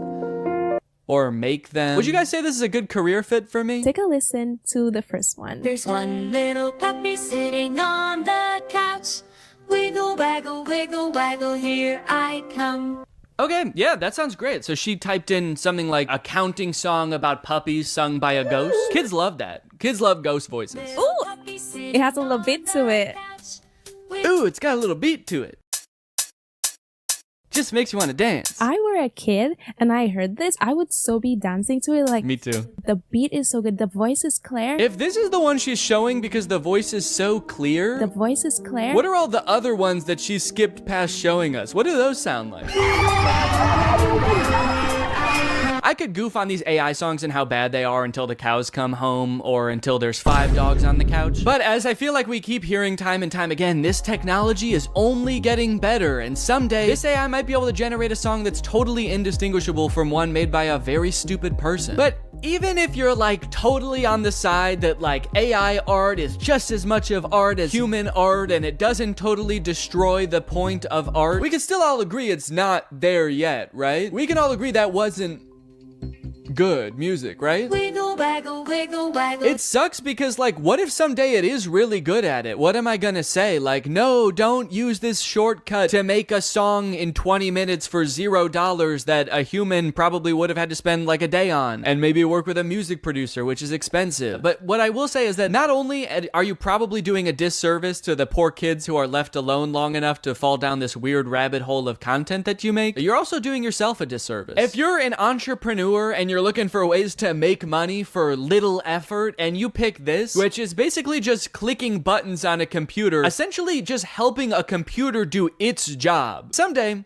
the computer's not gonna need you anymore. So you can keep looking for new ways to, make money from home with zero effort and gaming the system, or you can realize that maybe not everything is about making as much money as possible for as little effort as possible. Maybe you should pick something that makes money and you like, and you find fulfillment from. Also, and no one's gonna watch any of these videos. This is Annie the Apple. None of these videos that these people make in these tutorials are gonna get any views. Kids content is so oversaturated on YouTube because everyone thinks they can make billions of dollars by making kids content. And the stuff that is getting views probably doesn't sound like it was sung by a voice that came to me in a dream. A lot of times I feel like the people who make these tutorials usually make more money off of the tutorials than the thing that is supposed to be making you money. And now that everybody knows how to do this and it's accessible, it's gonna become even more oversaturated. Hi, I am an orange. O-R-A-N-G-E spells orange.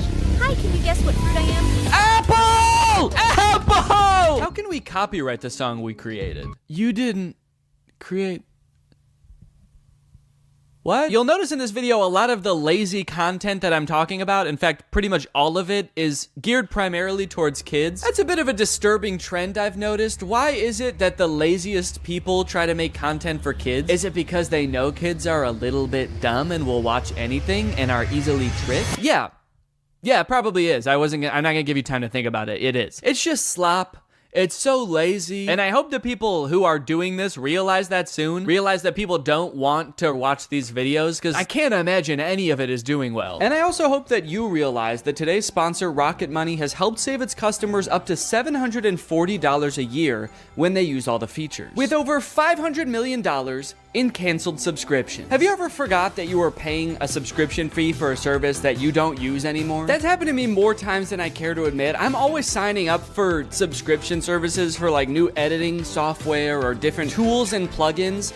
And I don't know why I'm like addicted to it. I'm just kind of addicted to the thrill of paying $30 a month to do something that sure I could have done in Final Cut Pro, but would have taken a couple extra steps. But luckily today's sponsor, Rocket Money, is here to help me and you, and also real Danny. That's right, I'm still AI Danny. I didn't forget that. Rocket Money is a personal finance app that helps you cancel subscriptions, lower bills, and manage your own money better. I've used Rocket Money to help me cancel several subscriptions, most recently this suite of plugins in Final Cut that I used once and then never again. It takes the brain work out of it because Rocket Money safely and securely identifies reoccurring charges and cancels unwanted subscriptions for you. The best part is that you can cancel right within the Rocket Money app. You don't need to call customer service for this random software you downloaded. You don't need to jump through all their hoops of answering surveys. I also love that I can create budgets within Rocket Money. Rocket Money analyzes your spending habits to create a personal budget for you. It automatically monitors spending by category. So if you're spending a little bit too much money going out one month, Rocket Money can send you a notification letting you know. So to save more and spend less, join the over 5 million Rocket Money members today. Go to rocketmoney.com/Danny or click the link in the description to get started today for free. And you can unlock even more features with premium. That's rocketmoney.com/Danny to get started for free. Thanks to Rocket Money for sponsoring this video,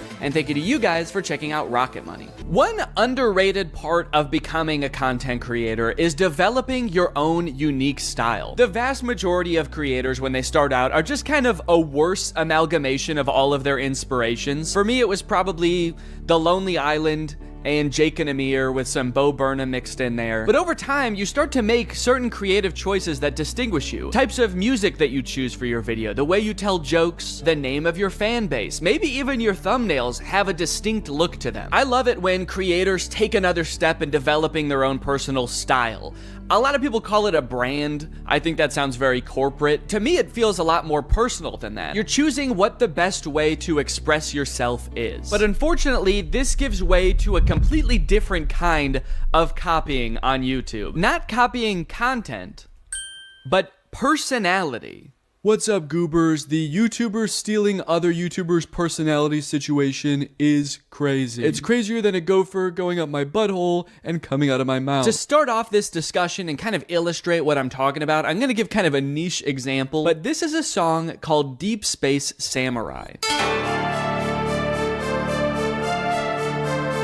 I first started hearing this song in the intro to Ryan Trahan's YouTube videos. My birthday is this weekend. I'm going to 3 iconic theme parks this week to go stay in the most strange Airbnbs. He first started using it in his shorts, and then he started using it in his full-length videos. And over time, to me, it sort of started to become like a theme song for Ryan. He uses it in a bunch of intros, and so when this song was playing, you knew it was a Ryan Trahan video. But within a couple months, because Ryan's videos are so popular, other creators have started taking that song and being like, and it's my theme song too. Today I'm building a secret zoo in my house. Today I'm building 50 secret rooms you'd never find. Today I'm building 3 amusement parks in my house. This dude, Ben Azalart, has taken the song that Ryan uses in his intros and has probably in recent months used it more than Ryan has. This might be a really niche example, and this might be something that only I notice, but to so deliberately take a song that is part of someone's like identity online and just be like, that's mine now. In fact,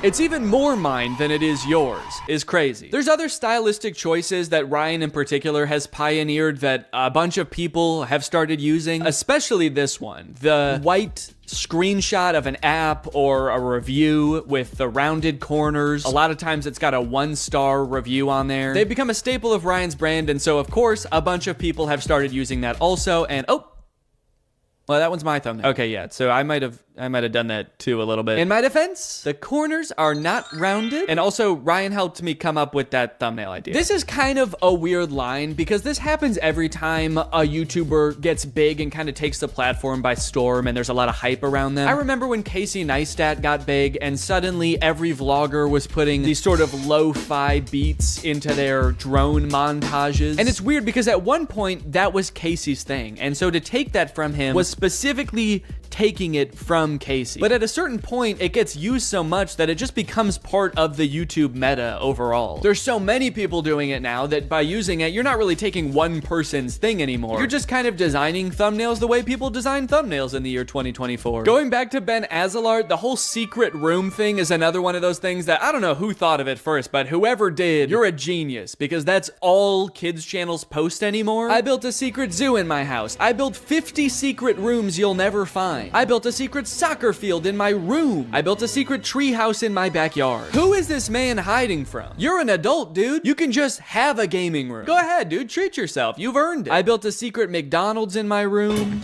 Yo! Wow. Looks just like a real McDonald's. This type of picking up one thing or element about a YouTube video that made it popular and just beating it to death and a ton of channels copying it just makes YouTube so boring. Like putting I survived at the beginning of every title, even ones that make 0 sense. I survived $1 versus $100,000 hotel room. I survived America's largest hotel room. I survived the world's only 7-star hotel. That moment when the hotel room is so large that you die.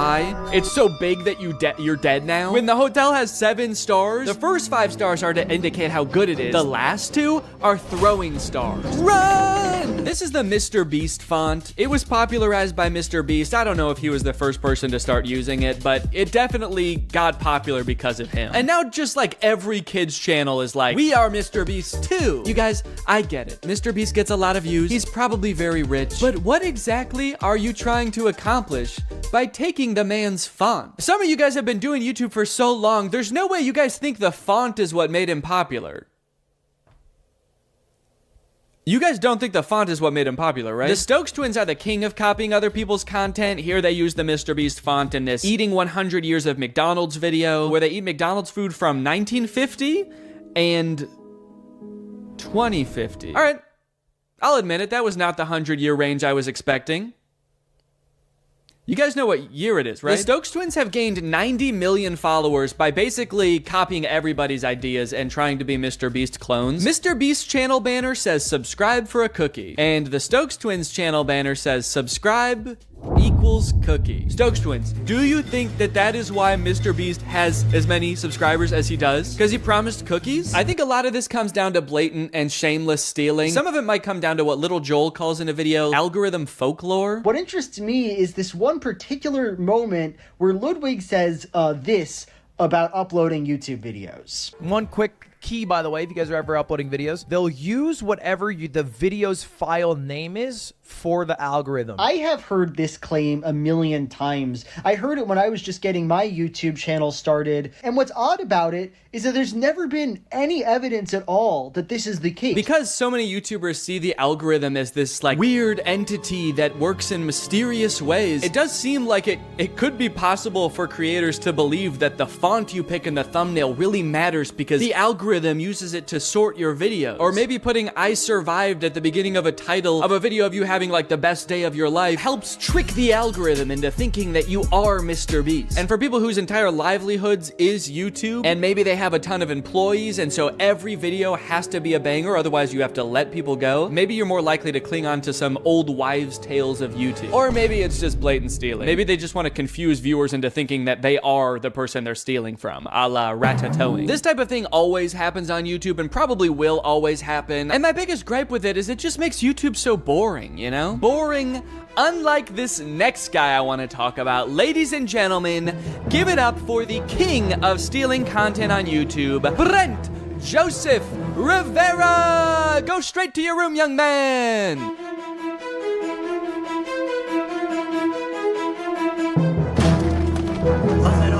Come on, I'm dead.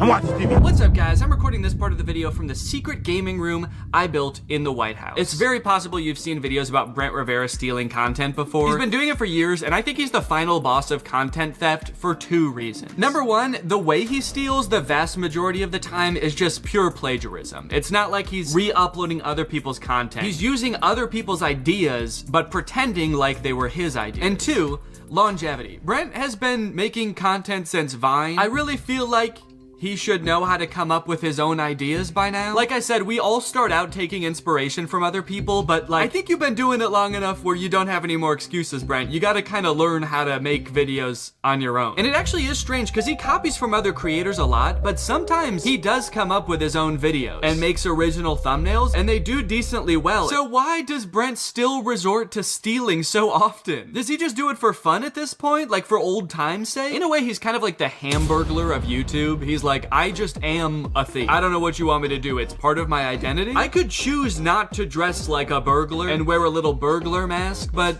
I prefer people know. Oh, you want me to change? You want me to stop being a burglar? It's my fucking name. Why didn't you tell Ronald McDonald to stop being a clown? Or Grimace to stop having a big juicy purple ass? That's right, you wouldn't. Brent practices a strategy on YouTube that unfortunately is pretty popular right now, where creators will scour other YouTubers' pages for their most popular videos and then just remake them. Same title, same thumbnail, nothing changed. This method, unfortunately, does work really well. One time Brent copied my friend Eddie's thumbnail down to almost every detail, except he just changed what kind of restaurant he was going to. This is a weird example because it's literally the same thumbnail, but he did change it technically. While Eddie's video asks, what toll will it take on me to eat at the same kids' restaurant in different locations over and over for weeks? Brent's video asks, how sick would it be if I ate a bunch of really good food? I'm going to every single Gordon Ramsay restaurant in America. The answer will shock you. First impressions, this restaurant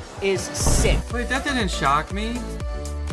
That's exactly what I thought was gonna happen. It's sick. Hi, Brent. Hi, Drew. It's Gordon. Oh, there's no way that's you. Of course it's me. That's why I'm FaceTiming you live. Listen. Why did he say it like that? Now I feel like he's not FaceTiming them live. Now, to be fair to Brent, he actually did credit Eddie in the description for using a similar thumbnail to him, but then he deleted that credit and changed the thumbnail to be copying this YouTuber instead. Brent, what's going on, man? Are you okay? He's like on a mission to copy as many YouTubers as possible. He can't even copy one YouTuber per video anymore. Now, while his thumbnail stealing is pretty bad, to give him credit, the actual videos themselves are usually pretty different. They're mostly just scripted sketches like this video, I expose the world's most evil teacher. This thumbnail is copied from a Rebecca Zamolo video, and in her video, Rebecca is testing one-star teachers to make sure they never teach preschool to her daughter. Today we're exposing the worst rated teachers. Zadie is gonna be going to preschool soon, and we cannot let her get taught taught by any of these horrible teachers. Still don't really know how that works exactly, but Brent's video is about a principal of a middle school who tells Brent that if he can spend the entire day with the world's strictest teacher, then he can become principal for a day. Last week, the principal of the world's strictest school proposed a bet that if I spent a full day with the world's strictest teacher, he would let me be principal for an entire day at Iron Will Academy. I don't know why the principal is making this offer to Brent, a man in his 20s with none of the relevant training. Perhaps more concerning though, I don't know why Brent is so eager and determined to become principal of a random middle school. I don't know about you guys, but I'm scared to find out.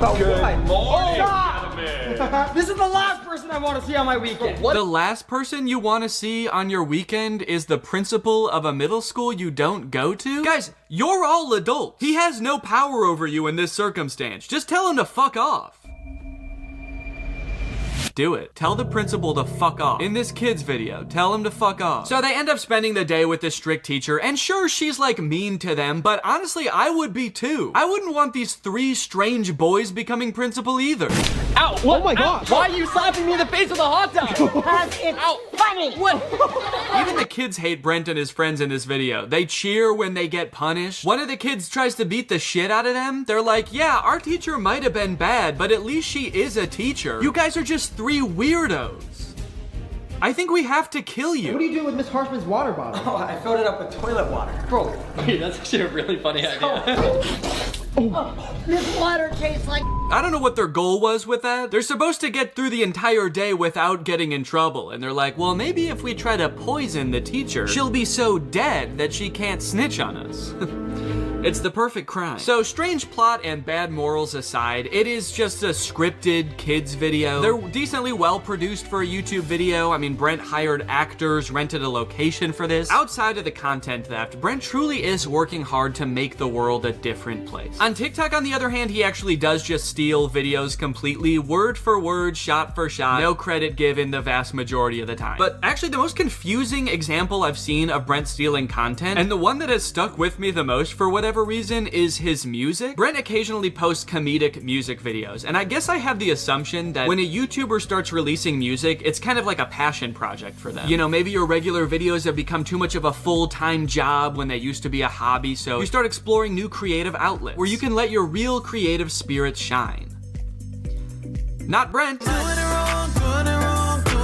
This is Brent's music video for Doing It Wrong, a song about that uncomfortable feeling when things are just a little bit off, like uneven hoodie strings, or eating bubble tape like this, or uneven pizza slices. And this is Red and Link's music video for My OCD, which is about that uncomfortable feeling when things are just a little bit off, like uneven hoodie strings, eating bubble tape like this, or all these other jokes Brent copied. It's my OCD, it's just my OCD. I was honestly very shocked when I realized this. I found it from this Reddit thread that basically accuses Brent of stealing their song. Red and Link's song is their most viewed video on their main channel. It's probably up there with some of the most crowning achievements of their career. The song has 62 million views, and then here comes Brent to steal it joke for joke, even including a sketch at the beginning that's super similar. Red and Link starts with this kind of like psychological evaluation sketch, and Brent starts with him talking to a psychologist. Brent even went out of his way to almost word for word copy a disclaimer that Rhett and Link put in their description. Note, we understand OCD is an important mental disorder that significantly affects the lives of millions of people. Brent's reads, important note. I understand that OCD is a serious mental disorder that significantly affects the lives of millions of people across the globe. Now, I should point out that the thumbnail and title copying Brent Rivera does is in no way limited to Brent Rivera. This happens a lot on YouTube. It's actually a pretty big problem, I would say. It seems like almost every big kids channel does it, but even creators you wouldn't think do kind of just take other popular ideas all the time. Even creators that would like you to think they don't. I don't know if you guys know who Arak is, but here he is in a video calling out Brent for stealing his thumbnails. Brent Rivera, you are most likely to copy my thumbnails. And then here he is stealing a thumbnail. Here's Mr. Beast copying a thumbnail almost exactly. Brent particularly has done this so much and been called out for it so many times that I'm actually kind of amazed he hasn't let the criticism get to him or stop him. Brent probably has enough money to never have to work again. He probably has a ton of people working for him who could be coming up with original ideas around the clock. But instead, he insists on copying other creators. Maybe copying content is just so fun that he literally cannot stop. Well, I intend to find out.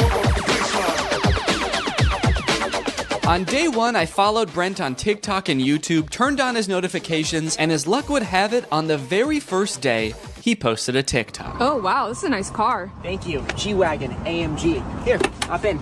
My ex had one of these, but I think it was fake. Fake? So fake? What do you mean by fake? Well, his is really high up. It was kind of easier to get into this one. Did it by chance say 4x4 anywhere? No, but there was a math problem here, 4 times 4 squared, but he doesn't like math. So basically the premise of the video is that his girlfriend's ex had a nicer G-Wagon than him, but it's so nice that she thought it was a fake G-Wagon because it had all these weird branding details. Brent swooping in once again with one of the most classic, relatable scenarios known to man. It's no wonder this thing has 40,000 likes. I have not only seen this type of video before, I think I've actually seen Brent make this video before. My ex had a fake Ferrari. Okay, if you search when her ex had a fake car, there's like a million videos with this same premise. Her ex having a fake Lambo, her ex having a fake BMW. So it's interesting because there is this fine line between copying a video and participating in a trend. This video has been remade so many different times by so many different people, it's actually hard for me to even find the original. So at this point, it kind of is a trend. Well, recreating this one's gonna be a little bit tricky because I don't have a G-Wagon.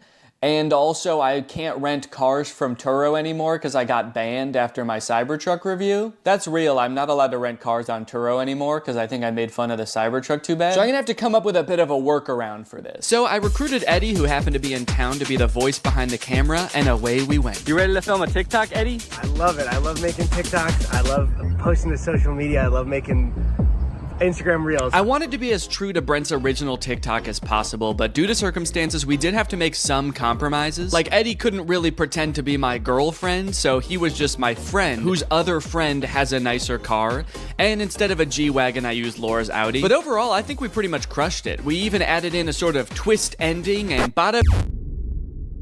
Yo, what's up, brother? You ready to go? Wait, English or Spanish? No, I'm just kidding. Just put the fries in the bag, bro. A level 10 yacht. Yo, I'm gonna rizz her up. No, don't. Are you Libby Dunn or just from Ohio? Chad, am I cooked?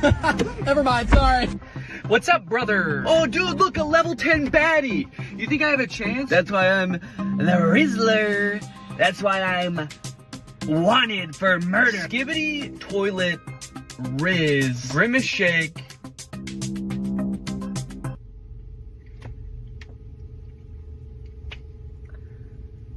Okay, a couple days later, Brent has posted a second TikTok. I went and searched a bit on TikTok. I searched this caption, and I didn't find this exact TikTok anywhere, so this might be a Brent Rivera original. This is a bit of a trend, a person who speaks only in brain rot being like Gen Alpha TikTok slang, but I haven't seen any other in this exact format where it's two people talking in the car. So I'll give them credit where credit is due. They came up with an original idea. I will say, compared to the car TikTok that they just stole, this one is not doing as well. It has 50,000 views and only 5,000 likes.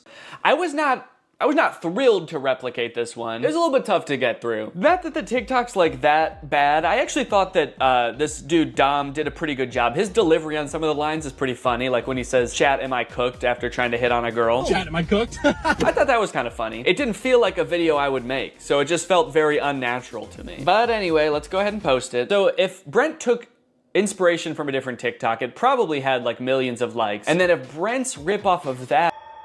Alright, just wanted to give you an update on the TikTok so far. After posting 2 TikToks, it does seem like people are starting to catch on that I might be copying Brent. Is Danny doing the same videos as Brent Rivera? So, you caught me. Yes, I am. So 2 videos in and people are already figuring out that I'm just copying Brent. So that just goes to show that if you want to copy other creators online, it's not gonna take very long for people to start noticing that you're doing that. I guess people were like, well, the first one could have just been a coincidence, but once you do it twice, then it's a pattern. And 3rd time is a charm. Once I do this one more time, people will be charmed by my videos. Another interesting note is the TikToks are doing really well. The first one almost has 2 million views, the second one 2.3 million, and I think they both have more likes even than Brent's TikTok. This one has 300,000, the second one has 500,000, and Brent's TikTok, oh wait. Oh, did Brent? Oh, okay, Brent deleted his TikTok. I guess it wasn't getting enough likes. That's crazy. He just deleted it because it wasn't doing well enough. That's actually pretty surprising, though, that it didn't do well, because mine did great. Mine has 500,000 likes. I don't know, Brent. I would post it again, honestly. This one's crushing. So now that I've posted 2 TikToks, and Brent has posted 2 TikToks, but he's deleted one of them, it's kind of like I'm more Brent than even he is.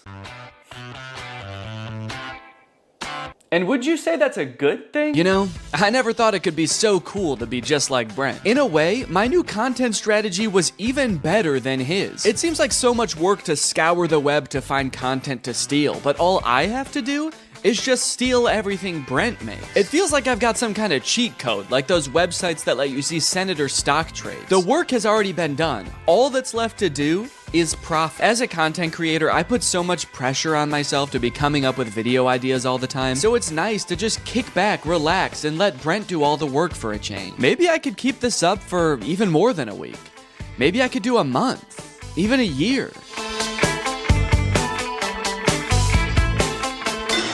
The day that I have been long dreading has finally arrived. Brent has posted a YouTube video. He actually posted it 4 days ago, but then the weekend came and I didn't want to work on it on the weekend, and then a couple more days passed, so he actually posted it a few days ago, but I'm gonna recreate it now. It's called I Exposed the World's Most Evil Babysitter. Today, I'm exposing the world's most evil babysitters. These babysitters are so evil, they're banned from literally every website. They're banned from Yelp? I can understand them being banned from specifically babysitter websites, like you shouldn't be able to book them through babysitter websites. But being banned from Yelp? That seems kind of counterproductive. I think we should keep them on Yelp if they're really that bad. I'm gonna be exposing the babysitters to their parents in hopes of getting them fired. They're going into these homes with the evil babysitters, and they're gonna expose how evil they are. That way the parents will fire the babysitter. You would think that being banned from every babysitter website would be enough for these parents. Like, I don't know why Brent needs to come in and prove it to them. Let's skip forward and see what kind of evil stuff this babysitter's gonna do. This review says she super glued a kid to the toilet because he wasn't doing his homework. Ow!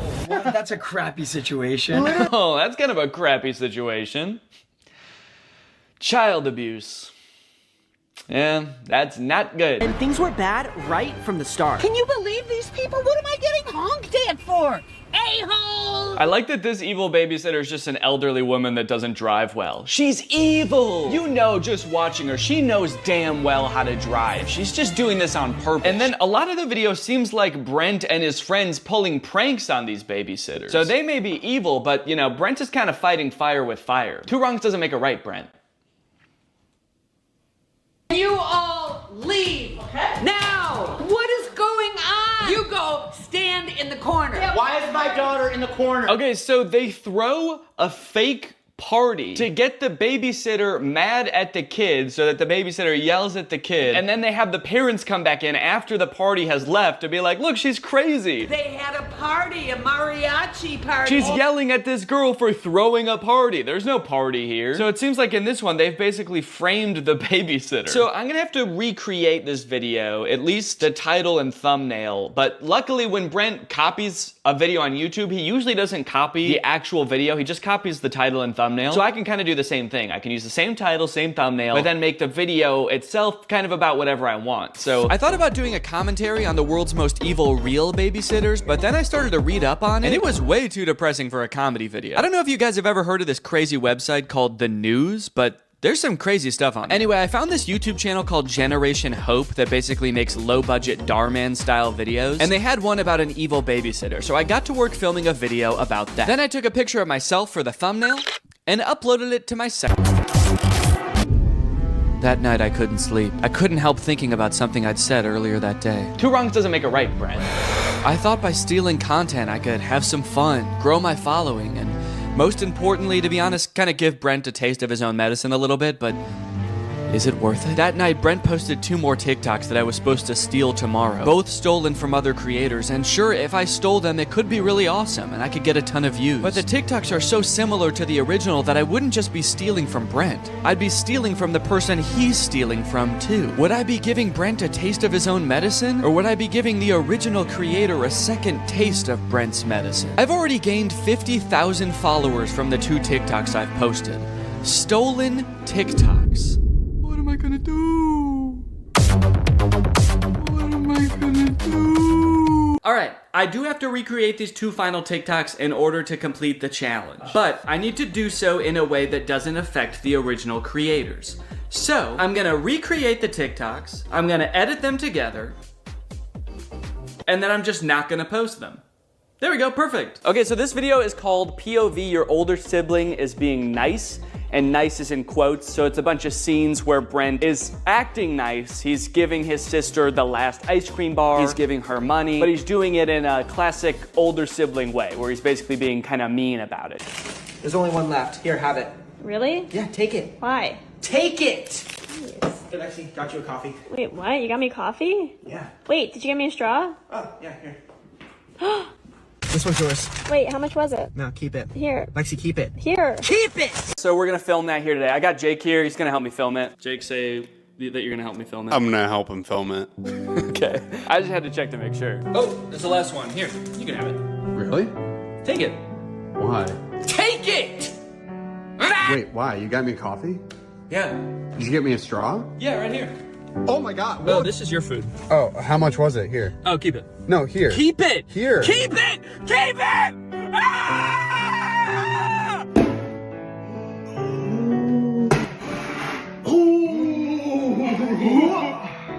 You missed.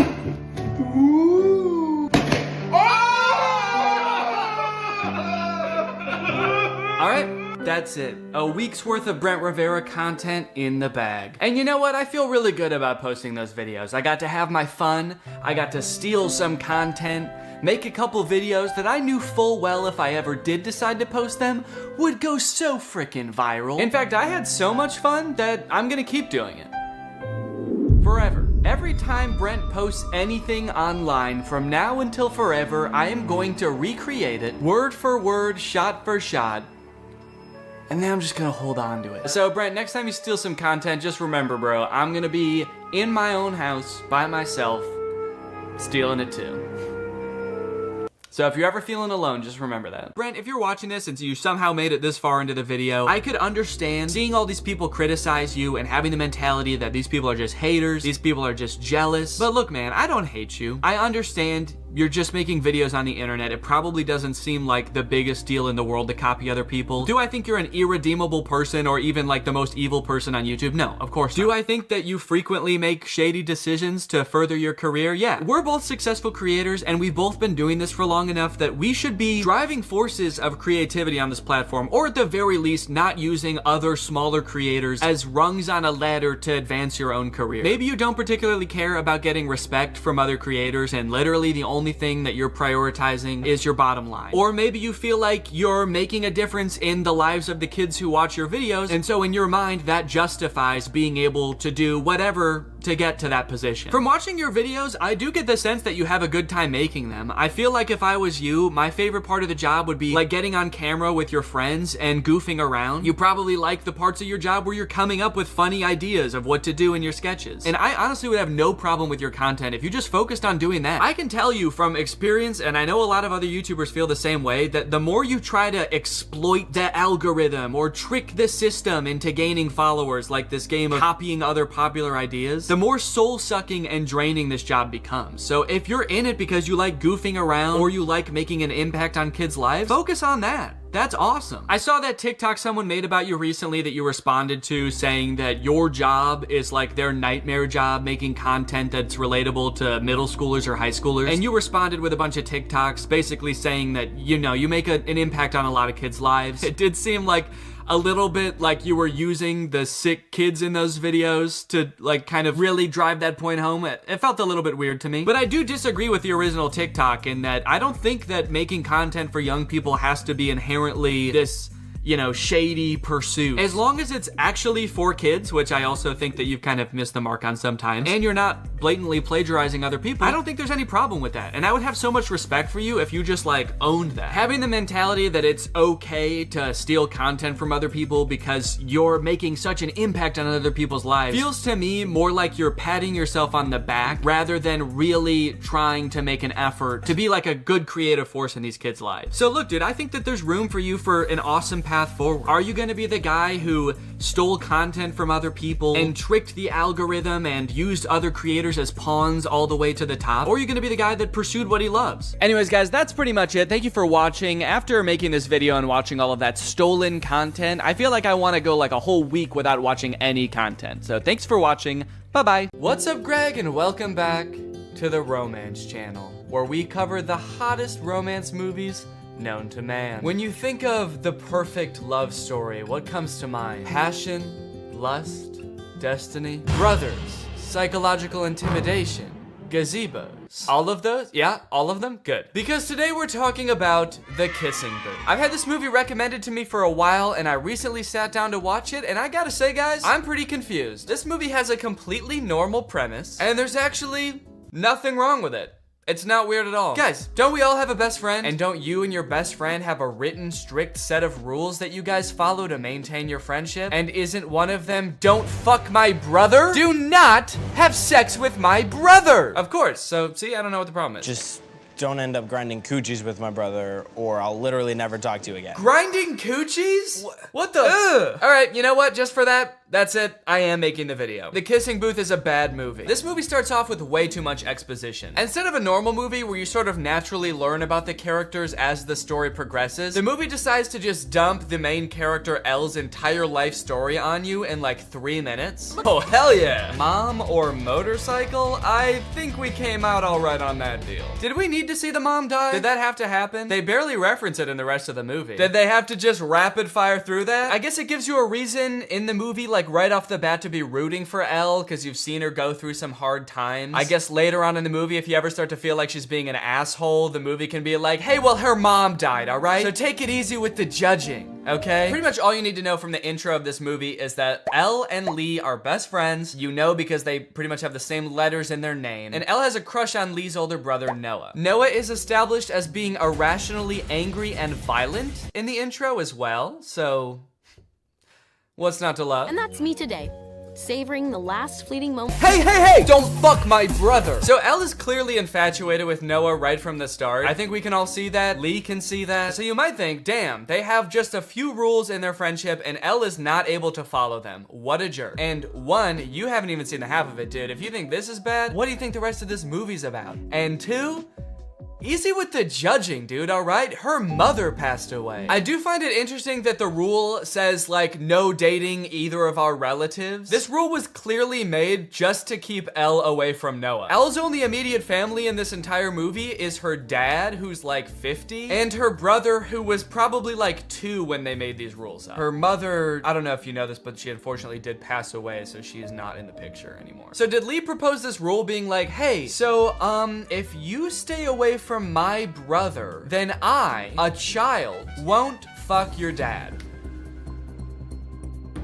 Deal? One day while getting ready for school, Elle rips her pants and has to wear the only other option that the uniform allows, which is her skirt, which is a little bit too short for her comfort, and she ends up getting groped by a jock. Luckily, Noah, who we've established as being very violent, jumps in to beat the shit out of the jock. Ding boo! Oh, shit! I love how they both say it at the same time. That's such a specific suggestion. It's almost as if they've done this before, and they think of Kissing Booth as like the solution to every problem. Her mom was in the hospital earlier, and Elle's like, damn, if only we could heal my mom with some kind of Kissing Booth! The doctor's like, you two need to get the fuck out of here. Obviously, that was the first thing we tried. Before Elle and Noah can get together, though, we need to find a little bit more out about Noah. Like, who is this main love interest? We know that he's violent, which is awesome. But the movie also has to show us how manipulative he is. You see, it all starts with Elle exploring some other love options at school. For example, the man that groped her earlier. Calls her kiddo? Gross. Lock this man up immediately. You still got a lot to learn, kiddo. Like, for example, how fucking crazy I am. You have no idea. You have no fucking clue. But you're gonna learn today. I'm naked, baby. The Flynns are a very controlling family, aren't they? Like, in Elle's friendship with Lee, he's made all these rules that he has to follow. Leo, like don't fuck my brother, and now Noah has rules like don't fuck anybody else. It's an entire family where they're like, hey, who are you gonna fuck? Who is that? Who is that? Don't fuck him. Fuck me. No, don't fuck me. That's not allowed. So the kissing booth is coming up, but Elle is having a little bit of trouble getting people to volunteer to work at the kissing booth, obviously, because that sounds gross as hell. Need peeps to work our kissing booth. You in? No. Seems like she started texting people that don't even go to her school. This guy? This like bald middle-aged man? Is that a teacher? Whoever he is, he thinks that it's hysterical that she would even ask. She's got Abraham Lincoln in here, Frida Kahlo. This girl has quite the contacts list. I do respect Abe for his honesty though, you know, I guess that is what he was known for. But I understand his reservations. He has not had good luck with booths in the past. After a few more uncomfortable scenes of Noah protecting Elle from herself, it's time for the kissing booth. Since they're short on volunteers, when it comes time to actually do the kissing booth, Elle ends up having to step up to the plate, and Noah, our sweet violent Noah, decides, you know what? Fuck it. I'm going in. Where the fuck did he come from? Was he just lurking beneath the sand to jump out? Don't make me beg. Ah, she said no! Leave her alone. Noah's a really confusing character in this movie because they kind of portray him as this like popular guy that gets all the girls. Whenever he's not talking to Elle, he's like making out with some other girl or like talking to the popular cheerleader girls or whatever. But he like, other than that, doesn't seem to have any friends or like a social group. The only time he interacts with the other guys in his grade is to threaten them, apparently. For this entire party, before this happens, they just show him kind of like lurking alone in a corner until apparently she's pretty into. Oh, wait! The Hollywood sign at night. You guys ever been to the Hollywood sign at night? Great place to make out. Great place to get eaten by coyotes, too. I feel like a lot of people don't realize the Hollywood sign's like in the middle of a nature preserve. I think there's like mountain lions and shit up there. A coyote comes out from behind the Hollywood sign and is like, fucking by the Hollywood sign again, huh, Noah? This man's got some game. All right, guys, get out of here. I'm gonna have to eat your asses. I love that his secret spot to come and be alone is the Hollywood sign. Yeah, don't worry. I know a little place where we can be alone. It's called Times Square. We'll have a little more privacy up there. From there, their relationship blossoms. They go on dates all over town. They're sneaking around, trying to make sure Lee doesn't catch them. Noah's like, I would get off of him if Elle was here, but I can't see her right now, and I can't see who's telling me to stop, so I'm gonna fucking kill him! There's a lot of fallout from this interaction. Noah like skips town for a few days, and Lee doesn't want to talk to her anymore. Eventually, Noah comes back, and instead of coming to see Elle first, he goes to see Elle's dad to kind of like ask for advice and ask if it's okay if they date. Where have you been, Noah? The actor who plays the dad feels like he's from a completely different movie. Everyone else in this movie are these like beautiful, like model actors. This guy looks like he's from like a crime drama or something. He's a lot more like rough and rugged. He's very sour and sad. I guess his wife did just die, but that's pretty much seems like his entire character. He's not even like wearing the same type of clothes as the other characters. There's another scene where like all the other adults are wearing these like nice suits and he looks like he just like rolled out of bed. Everyone else in this movie's like, what are we gonna do? We gotta not break rule number 9 and oh, this is so hot and fun and sexy. And he's like, every night I stare at my reflection and I don't know who I am anymore. Every time I look into your eyes, I see my dead wife. Dad's basically like, honestly, I don't care. You're not asking to date me, are you? I'm basically in my own movie over here, so I don't know why you even came to ask me. He looks like a detective in a gritty crime thriller. I don't know about you dating Elle, but I am investigating a series of murders that have taken place in a gazebo nearby. You wouldn't happen to know anything about that, would you? All right, Elle and Lee eventually make up and become friends again, but Elle doesn't want to take Noah back because it's just made everything so complicated in their friendship. Why should I?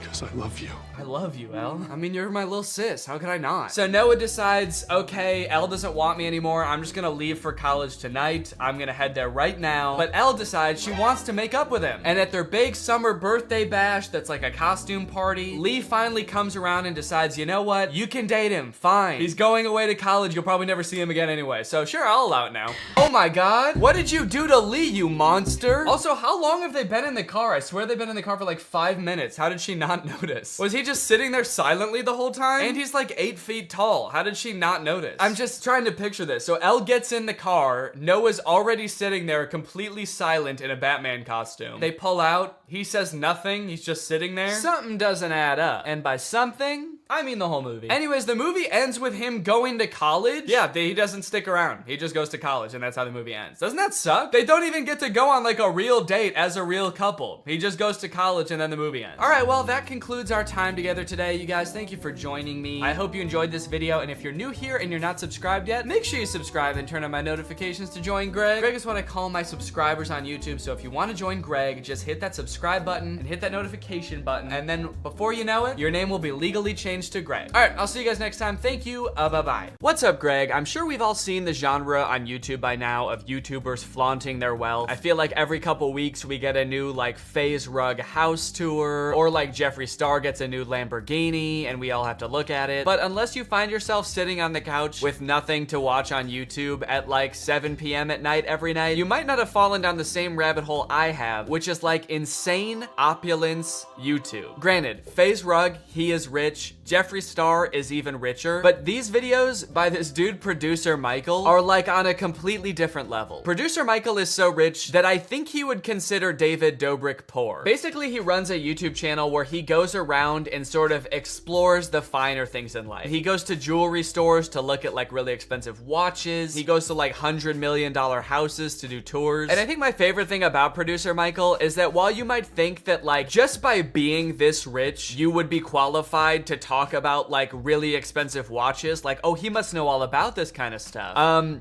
He is not qualified. He is perhaps the most clueless person that could possibly be doing these videos. In this TikTok, he is surprised to learn that he is in possession of and is currently wearing an earring that is worth $5 million. What is that thing you're wearing? It's a red diamond, would you like to see it? You don't understand. This thing right now, do you know how much this is worth? $5 million.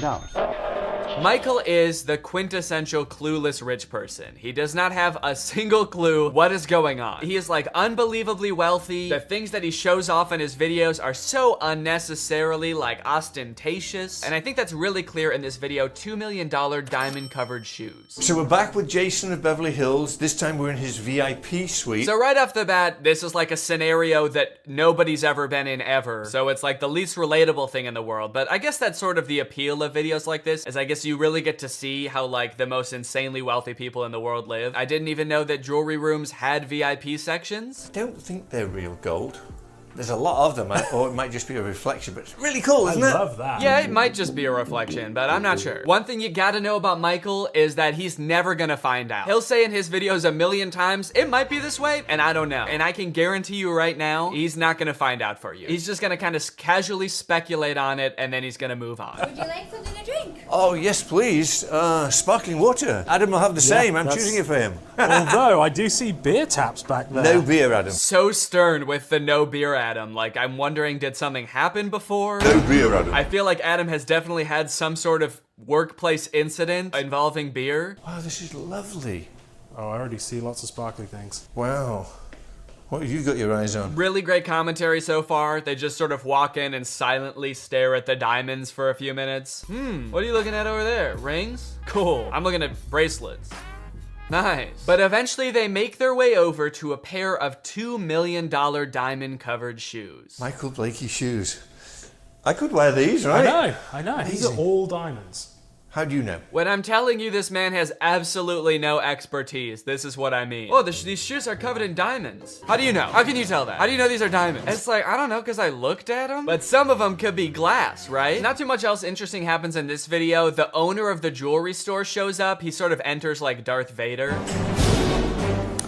How are you? There's also a portion of this tour where the owner's wife is also behind glass. Like she's in a different room, kind of just like, oh man, I wish I could hang out in the VIP lounge. Now, many of you may have heard about the One. It was like being marketed as the most expensive house in the world. It's like this insane mansion in LA. It was just in the news recently because it was selling for $500 million and they couldn't find any buyers for it. And so I think that it was like foreclosed on, and then finally it was sold at auction for like $150 million, which is obviously still insanely expensive, but like, damn, that's like $350 million below asking. And about a year ago, Michael was able to actually tour the house with the man who designed and built the house himself, the lucky winner of negative $350 million, Niall Niami.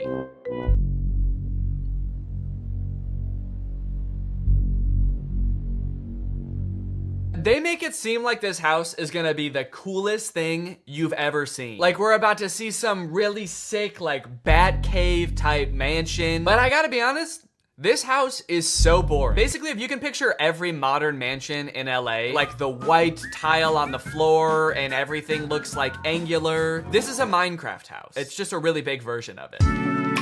There it is, in all its glory. This house is so big it makes my stomach churn. The whole time I was watching this tour, I was kind of just like, I would feel so stressed living here, knowing that like on any given day, honestly in any given month or year, there's no way I could possibly utilize all of this house. A couple weeks ago, I bought this candle that I put on my desk, and then afterwards I realized that I don't really like how it smells that much, and so it's just been kind of sitting here, and I've burned it a few times, but just it sitting here is like making me feel bad for buying it, because I know I'm not really not gonna use it much. So to imagine a house that costs probably, I don't know, like 5 billion times as much as this candle, I can't do the math in my head that quick. It's a very stressful thought, and it really makes you wonder, who is buying this house? Who thinks they need this house, you know? And in case you're wondering, it is like the owner of Fashion Nova who bought it. That's who bought it. So we are at the largest house in the urban world. And what gets better than that, we are with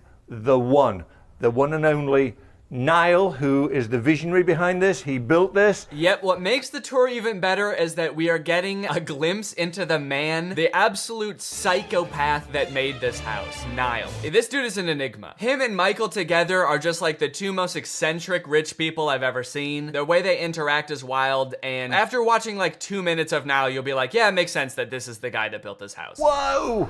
Guys, I have never been in this house before. This is the first time walking through the door. Really great commentary, dude. You've just entered the most expensive house in the world, and the only thing you can say is, I've never been here before. And that's pretty, and I have no further comment on the matter. Like, how does this guy get these gigs, man? He does not know anything about anything. Wow, holy shit, this place is big. So that's the tour then, and I get to go home. Oh, there's more rooms? Oh, sick. It's like watching a cooking competition show, but like that master chef or whatever is trying everybody's dishes, and he's like, I've never eaten cake before, but this is good. This is cake. Yeah, it's pretty good. Is all cake like this, or is cake usually better than this, or this is good cake? Yeah, I like it. The house is surrounded by water, so we have little moats, and we have a total of 7 water features and swimming pools combined. But this office, you'll see every single wall in this office touches water, so it's like it's floating. Yes, that's exactly what I want when I pay $500 million for a house. I want to look out the window and see what looks like a mall, like wishing fountain. Is it just me, or is this like the ugliest like water feature in a house you've ever seen? Like the tile grout already has like a ton of dirt in it. There's like a filter thing right here. I feel like they could have done more to make this look nice. Also,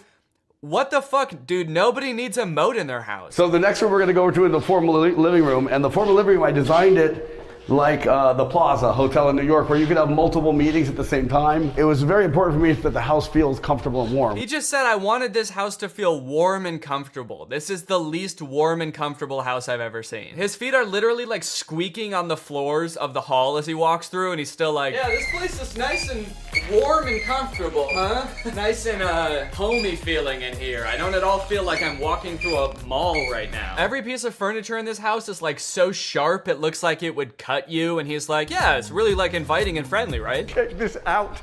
Is this not the Four Seasons? I feel like I'm in the Four Seasons. Is that a good thing? Yeah, I kind of wanted the living room, the place where you like relax and unwind, to feel like the lobby of a hotel. And then for the master bedroom, I wanted more of an intimate feel. So for there, we kind of went with like a Cheesecake Factory vibe. And just like the Cheesecake Factory, there is a lot on the menu in there. Yup. And the view today is a lot of overcast, but still, you know, the thing that is crazy. Great banter between Michael and Niall. Still, you know, the thing that is just sort of talking over each other constantly. This next part, we get a glimpse of how truly weird Michael is. They go outside to look at this sculpture, and Michael is like really excited because he gets to walk on grass. This is going to be a first. I never walk on grass. A lot to unpack here. First off, he says, I never walk on grass. And I think he's talking about just his house tours. I don't know why. I mean, like, most houses have some kind of grass yard, right? Especially ones this big. But he could also be talking about just like in his everyday life, like this man is so rich that he's never walked on grass before. And it kind of made it seem like it, because if you go back, like, he kind of looks like a dog with an electric fence, where he's like kind of walking along the edge of the tile trying to follow Niall, but he can't because he doesn't want to walk on the grass. I just want to know more about Michael's story. Like, who are you, dude? Father never let me walk on grass as a child. He said grass is for the peasants that live at the bottom of the mountain where our castle resides. This is real grass, and I'm going to walk on it. There you go.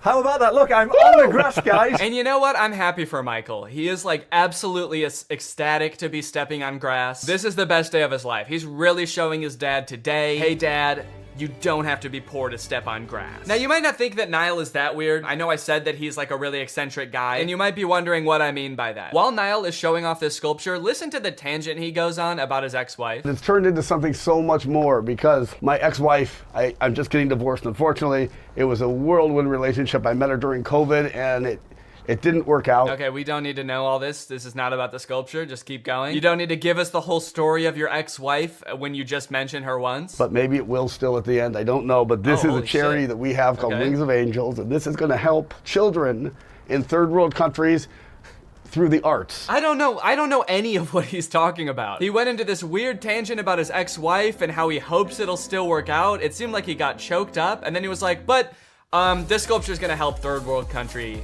kids. And that's really what it's all about at the end of the day. So this is my artwork, and I have one in a glass case in my other house that says giraffe, anatomically correct giraffe skeleton. So this guy has an anatomically correct chrome giraffe skeleton in this house. As you'll see in a bit, in his own house, he also has like the same thing but in gold. This dude is really into giraffe skeletons. I don't know if he thinks that makes houses seem more warm and friendly to have like a giraffe carcass towering over you at all times. And then there's also a nightclub in the bottom level of this house. This is the nightclub. Look at this. Shall I do the reveal? Okay, here's the reveal.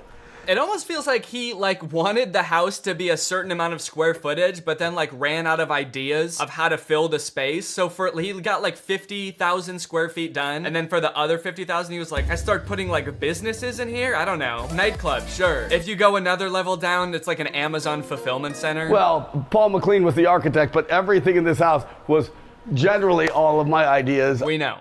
It was your idea. We know. It's very believable. You don't have to explain it further. We know. You killed the giraffe and you came up with a nightclub idea. This is the community bath. So this is the her side. This is the toilets and this is the sinks. And see these plates right here. Why does Michael storm into the bathroom like he's looking for someone? Niall's talking, he just like books it to one of the stalls and is like, who's in there? Michael's actually on a secret mission right now. He's on a reconnaissance mission looking for this dude's ex-wife. We know she's hidden somewhere in the house. You've got to find her, Michael. Oh, okay. Really interesting house. Yeah, I like this place. Found ya! Shit. These are the urinals.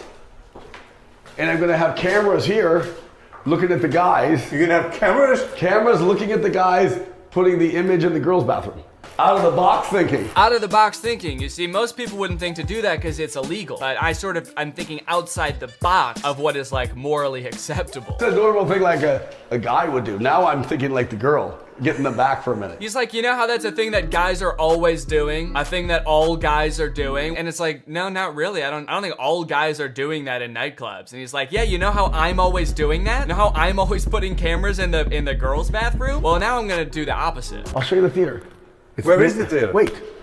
It's very hard. We just saw the real Niall for a second. Oh, where is the theater? Shut the fuck up! You speak when you're spoken to. Or, it's over here. Hard to see this because my ex that I met 8 months ago, I married. It didn't work out because she's from Argentina. She doesn't listen to me, blah, blah, blah, blah. He said it didn't work out because she's from Argentina and she doesn't listen to me. My two biggest turnoffs, dude. Kind of feel like you would have known at least one of those things before you got married, but I don't know. She's from Argentina. She wouldn't listen to me. She told me to stop mutilating exotic animals, blah, blah, blah. She told me that my giraffe-sized vat of molten gold in our living room was too expensive. But it's still hard to see because we were like soulmates, like deeper connection that you could ever imagine. No. So it's hard. Dude, you gotta stop bringing up your ex-wife, man. 10 million people have seen that first video and 4 million people have seen this one. You can't be airing this stuff out like this. Rich men will do a $500 million house tour instead of just going to therapy. I struggle to properly articulate how I feel when I watch videos like this, because on one hand, like, it is entertaining to see how, like, insanely rich people live. I think another part of it is sort of like a, what is that word, like, Freuden?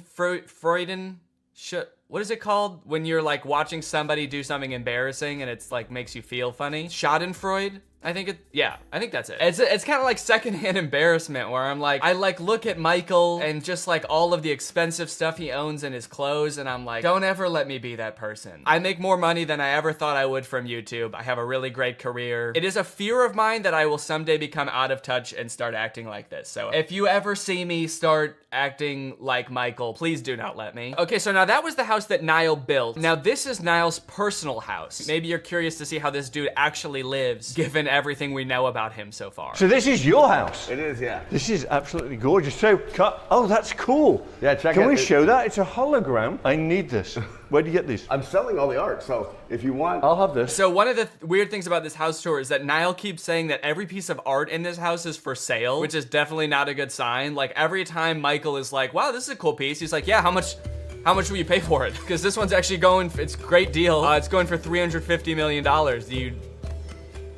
Do you want it? So here's the golden giraffe that's at his house. It's absolutely insane looking. I mean, like, I don't know, does this go kind of hard? Is it cool? I don't know if you can tell at this part of his house. It kind of feels like it's just like in the back of his house somewhere that you'd never see it. But if you're gonna have like an insane piece of art, like maybe this is kind of cool. He said there is like a real giraffe skeleton involved in this somehow. I think that they like molded one out of clay based on a real giraffe skeleton. So I don't know if they had to kill a giraffe to make this. That would be fucked up. But then Niall says something that is pretty disturbing. Each side is two clear, two broken. You want to know a secret? It's funny. Yeah. They weren't really broken. Like somebody shot a bullet in this one. You can see the hole, so I broke the other side with a hammer just to match it. Yeah, Niall says that someone shot the giraffe's sculpture case randomly, like he doesn't know who it was. And his first instinct was like, oh shit, now I gotta make the other side look cracked too. So he walked around to the other side and cracked it with a hammer. Niall, are you not concerned? Why did they do that? I don't know. I came out one day with, oh, sorry. I don't know. It's not like I'm in like a ton of debt and people would have good reason to take me out. It's probably not a big deal. Oh, my favorite part of this whole tour is that while they're in like the bathroom, I guess, or some kind of spa room, Niall says he has a secret room, the red room. And he's like, you can't bring a camera in here. So I'm guessing this is some kind of like sex dungeon or some shit. And when Michael comes out, he is absolutely petrified. He is a changed man. Oh, really? That secret? Yeah. Yeah. Oh God, I see why. Hold on. All right. No, well, I guess. Leave it behind. I mean, you can just tell by the entrance that something is going down in here, right? I've never seen anything quite like that in my life. Secret. Maybe you're right, we shouldn't show it. Thoughts, Adam? Michael looks like he's on the verge of tears, dude. Motherfucker's never touched grass before. And you brought him into a sex dungeon? You look like a changed man. He looks like the shell of a man. Look at him, he's going to go hide in the corner. Anyway, so that's producer Michael, the richest man in the world, I think. Well, thank you guys for watching this video. If you're new here and you're not subscribed yet, make sure you're subscribed and turn on my notifications to join Greg. And I will see you next time. Bye-bye. What's up, Greg? I hope you're having a great holiday season. I know I was, until I watched the new Home Alone movie. And I got sick, also. I think the movie might have given it to me, honestly. You know, guys, when you think about it, I guess it makes a lot of sense that they would make a new Home Alone movie, you know? Hollywood loves their sequels. Their sequels of sequels, and they've already made like 5 Home Alone movies, so why stop there? And sure, like nobody has watched or even been interested in the last like 3, but all the more reason to make another one, you know? Sort of a comeback Home Alone movie this could be. I guess could have been, if it wasn't already out and wasn't already bad. It's a shame, man. I really liked the first 2 Home Alone movies, but then after that, nothing feels the same. And I don't know what it is about this one in particular, but watching this little kid beat the shit out of these burglars, it's just not as fun as it used to be. I guess I really am grown up. Oh, no, you know what it is, actually? It's not that I'm grown up. It's that instead of making the villains in this movie like cartoonishly evil burglars, they made them like a struggling middle-class family who are only breaking into this kid's house due to a misunderstanding. They're not evil, they're not trying to hurt anyone or kill anyone, they're just like a down-on-their-luck family, and this rich kid is just fucking him up at every turn, dude. This movie is insane. You know how a Home Alone movie goes. There's a kid, he gets left in his house by himself, there's robbers who try to break in, and the kid sets up a bunch of traps to try to hurt them and embarrass them. And that's exactly what happens in this movie. So you're probably wondering, who are these robbers and why do they want to break into this kid's house so bad? So let me tell you. Pam and Jeff McKenzie are parents. They live in the same area as the main kid, Max. And the movie starts off with them having an open house. They're trying to sell their house because they're both down on their luck. One of them doesn't make very much money and the other has just lost his job. And so they're trying to sell their house to keep food on the table for their families. It's very sad. The movie sort of tries to make it into like a funny thing happening. There's like millennials that come to try to buy the house, wearing berets and scarves. You know how like millennials do. Always wearing berets and scarves, I am. The schools here are amazing. They are totally lit. And there's a lot of scenes like this in the movie that seem like they're trying to get you to empathize with this couple. In this scene, they're just talking about how they can't afford to live in this house anymore, even though they love this house and they always thought that they'd be growing old together in the house. Unfortunately, it just won't be able to become a reality for them. I always thought we'd get old and weird in this house, but we've done the math. We can't afford it on my salary alone. Yeah, but I mean, I crushed my interview with IBM. Crushed it. But that was 3 months ago. It's very sad. And when I watched this, I didn't know that these two were going to be the ones who were gonna have all of the booby traps happen to them. And it's kind of crazy now watching it back, being like, holy shit, just about an hour and a half from now, these two are gonna be getting maimed by a rich child. How fucked up is that? So what's their motivation to rob this kid, you might ask? Well, it's sort of, I feel like everything in this movie is so long and convoluted to explain. Probably because they've done this same movie like 6 times now, and so they keep having to come up with like new, more obscure ways to explain everything, like how does the kid get left home alone, and why are burglars trying to get into his house. Basically, there's this doll that the McKenzies own. They have a whole collection of these dolls that were like his grandma's or something, and they find out that one of them is worth like $200,000, which is enough money for them to like save their house and have enough time for the husband to find a new job, and they can even remodel the whole house. It's great. But during their open house, Max and his mom, who are rich, by the way, they live in a mansion, stop at their open house because Max has to pee. Do the maths. 6 soda refills into one tiny 10-year-old's bladder does not go. They sort of are using this less wealthy family's house as a public restroom of sorts. And the McKenzies talk to Max about this doll, and that's actually how they learn how valuable the dolls are, is because Max's mom knows this information. There was this elderly lady who bought one at a garage sale for about $10, and then it ended up going for about $5,000. And then the doll goes missing. That brat kid stole my doll. And so the McKenzies assume that Max stole the doll from them. So they are breaking into his house to try to get the doll back so that they can save their family. Which is not a decision that they take lightly, mind you. They're not like stoked to do this. They're like a normal family just like anybody else, but this is like the only thing they can do to try to keep their family afloat. They're actually like extremely nervous about doing this because they don't want to get caught and they don't want to hurt anybody. Little do they know they will get caught and they will get hurt. So yeah, in various ways, this movie goes out of its way to show you how nice of people the McKenzies are, how much they don't want to break into this house, but how they're like left no other option. It's like, it's honestly, you gotta kind of respect it in a way. They're like, look how these people, they're so nice, they're so sweet, wouldn't hurt a fly, they just really want to keep their family well-fed and in a nice house. We're gonna fuck with them. We're gonna fuck with them hard, dude. This is like an evil Mr. Beast video. So at first, only Jeff is on board, but then this scene happens, and this is what finally gets Pam on board to help out with the robbery as well. You gotta save our house. Seriously, Mom, will you just get the doll? It's just entering, Pam. We have the key. Pam, you have to call me. Hi, Come Gavin and Watts get me. from Realtor Extraordinaire. No, Fräulein.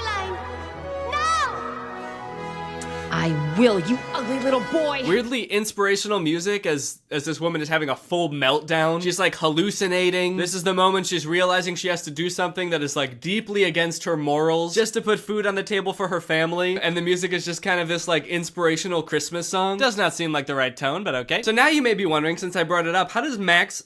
So now you may be wondering how Max gets left home alone. They've done this movie a million times. How can they possibly come up with new ways for a child to be left home alone from a family vacation? Well, the short answer is they basically just, everything is so confusing that they just leave him home. It's confusing for them and it's confusing for us as the audience. They're going on vacation to Japan with a bunch of extended families. So they've got a bunch of families staying at their house It's very chaotic, it's very hectic. The whole beginning of the movie is just them like rapid fire introducing a bunch of characters that we literally never see again. In all this confusion, the families get split onto 2 different flights to go to Japan. You have split our family onto 2 separate flights. Can you speak up, please? It's very loud in here. And so they can't really keep track very well of who's on which flight. Now, as for how he actually gets left at home, Max is sort of a Scrooge of a child. While Max has like all of his cousins over playing, they're all running through the halls, playing video games, shooting Nerf guns at each other. Max, I guess, is like overwhelmed by all of this and goes to hide in his family's BMW.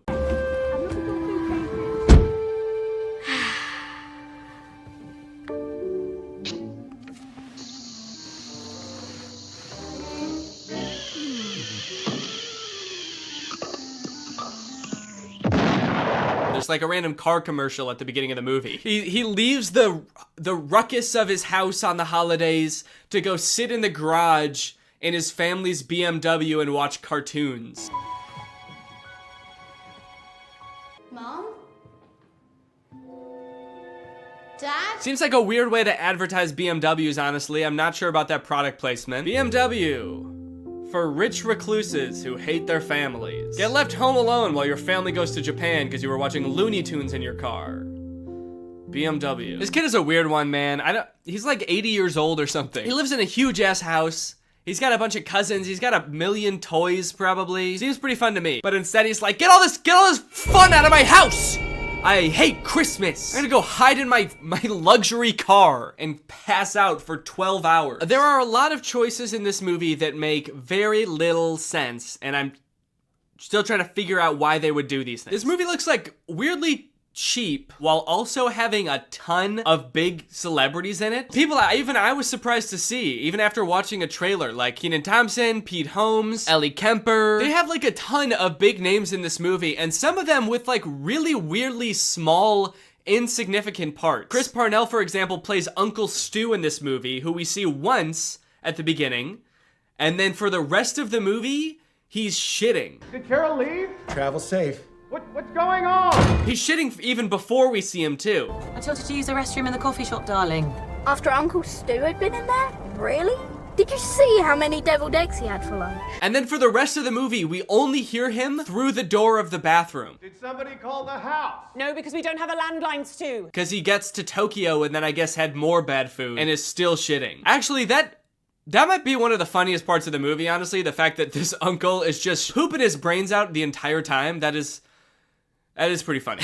And the fact that they got such like a big name to play him, and we're paying you $5 million for this role, and you're gonna be behind a door pooping your brains out, and we're never gonna see you. Is that cool? Also, Mikey Day from SNL is a priest in this movie. If you didn't look very hard, you might not even know there was a priest in this movie, let alone the fact that he was played by someone famous. If this movie was good, it would have been cool to see so many famous actors, but because it was really underwhelming, it was almost disappointing every time a new actor popped up that I recognized. I was like, oh, not you too, man. What's going on? Are you okay? Another weird choice, they threw in this line in the middle of the movie about remakes always being worse than the original. Oh, this is garbage.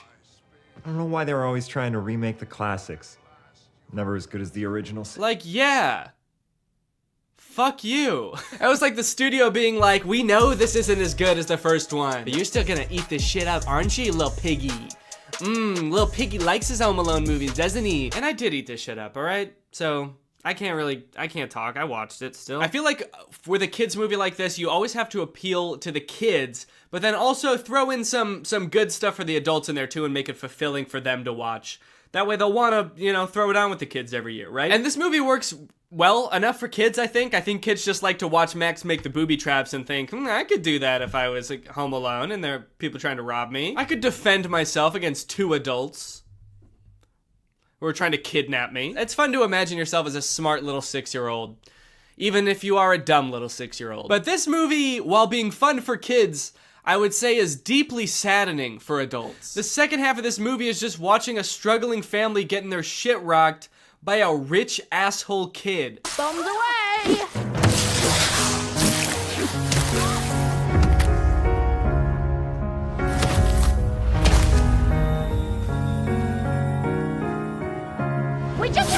He's just not a cool, fun kid. He's a rich asshole who tries to steal from church at one point. I'm definitely a child in need. Neither this. Can I help you? Even if Max was a likable child, we probably wouldn't even know because we like spend hardly any time getting to know him. And the time that we do spend getting to know him, he's not very likable. When he first gets left home alone, you know, in the movies, that's like their chance to do everything they've ever wanted to do in the house. But like all Max wanted to do, I guess, was like play video games and Hot Wheels and then like watch porn. Well played, Mum and Dad. Was he trying to look at porn? We will never know. But I have to assume that that's what they wanted us to think, right? Actually, after watching this movie, I wouldn't be surprised to find out it was something like super violent. Working family gets a beating compilation. No one can stop my violent urges now. Damn it. Also, during the big heist when the Mackenzies come to rob Max, he doesn't act like a kid who thinks he's going to be kidnapped should act. He acts creepy. What a kid should do, even if he set up booby traps, he should set all those up and then find a place to hide, right? Like get in a box under a box in the basement and just hide there. But not Max, dude. He is sick. Every time the mom gets like thrown across the room or a few teeth knocked out, he's always like right around the corner giggling. He's been waiting for an excuse to do this, for sure. He has been planning this for longer than it seems, I think. Speaking of which, let's talk about the traps. I think the traps in this movie might be pretty on par with the other Home Alone movies, with the exception of a few particularly grotesque ones. One.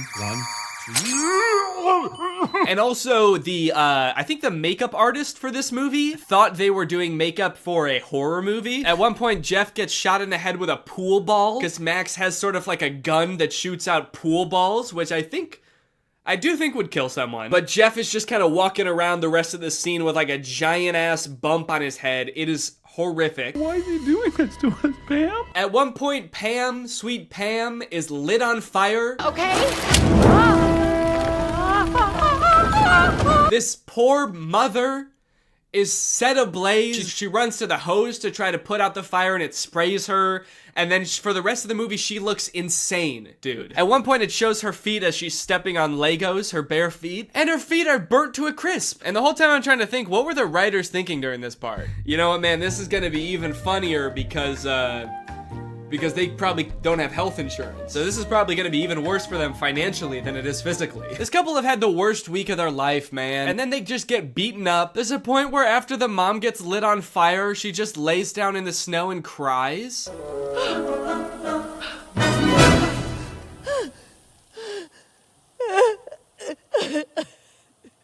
Am I supposed to be laughing right now? This is so sad. The worst booby trap of the whole movie, and probably any Home Alone movie, I feel like has gotta be this one. It is so grotesque. It is honestly scary. This is some horror movie shit right here, okay? Pam thinks that Max has just run up into the attic, so she goes to pull down, like, the ladder that leads to the attic, and instead she's greeted with a Nerf gun that shoots out Nerf darts with push pins sticking out the front.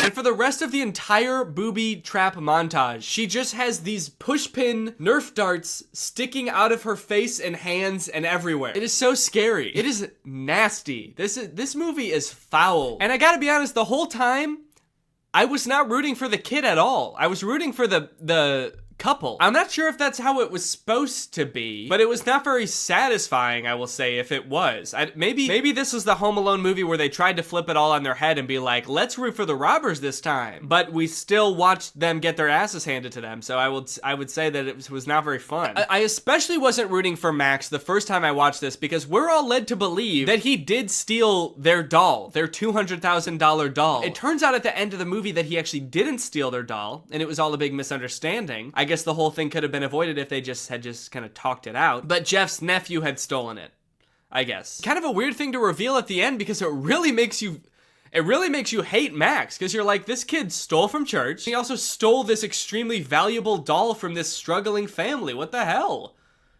I hate this kid. Anyway, that's pretty much the end of the movie. They get the doll back and they sell it, and then they can live in their house happily ever after. And yeah, that's the end of the movie. Now it's time to talk about our sponsor, ExpressVPN. This video has been sponsored by ExpressVPN. Guys, if you're using the internet without ExpressVPN on your computer or your phone, you're missing out. You're not getting the full experience because ExpressVPN unlocks so many possibilities while keeping you safe. Because while ExpressVPN sends all of your data through a secure encrypted tunnel, keeping your data safe from like hackers and your ISP and advertisers, it can also help you unlock a bunch of content that you didn't even know was there. For example, did you know that some Netflix libraries in other countries have nearly twice as many Oscar award-winning titles than in the US? So just saying, if you download ExpressVPN and change your server location to a different country, your Netflix is gonna be crazy. I have ExpressVPN on pretty much every device I own that can have ExpressVPN. I've got it on my laptop, I've got it on my phone, and I've used it to watch many a Netflix title that are not available in the US. Harry Potter, for example. You bet your boys watched it on Netflix. I'd like to see you try to do that.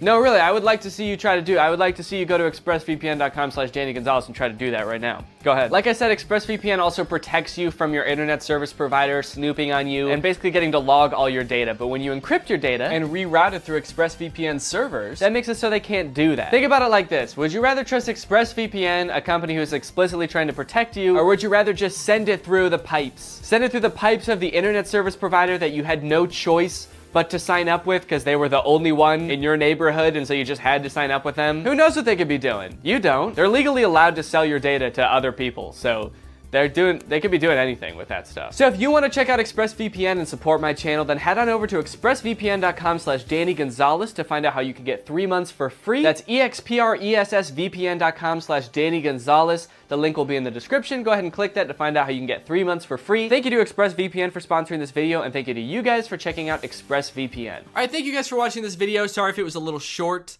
I am ill, and I had to take breaks periodically throughout this video to have a coughing fit. So, but I'll be back. Probably won't post another video until the new year, but I'll see you guys in 2022. Thank you guys for another year of your support. I greatly appreciate it, and I want to kiss you, and bye-bye. All right, I have 2 things to apologize for. 1, this video is definitely gonna come out after Christmas, and 2, sorry I look like such a freaking nerd right now, dude. These glasses. I have an ulcer on my eyeball.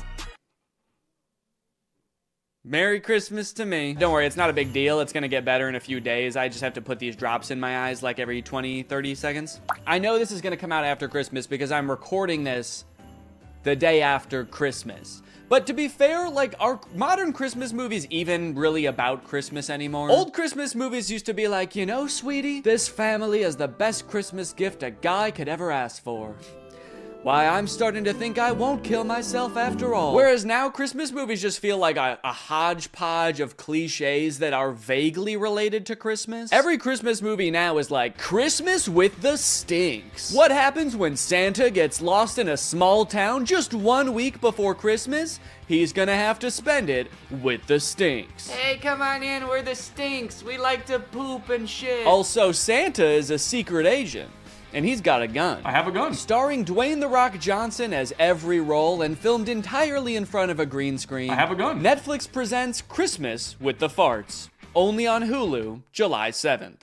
I mean, Netflix's like big Christmas movie they came out with last year didn't feel like a Christmas movie at all. It was a very confused movie about Santa being kidnapped by a witch who like sucks all of his powers up so she can imprison half of the population, which on its face does seem like it could be like a whimsical, fun Christmas movie. I just wish any of the people making the movie realized that, because they all just played it really serious and made it feel like a Marvel movie. Hey, Fred.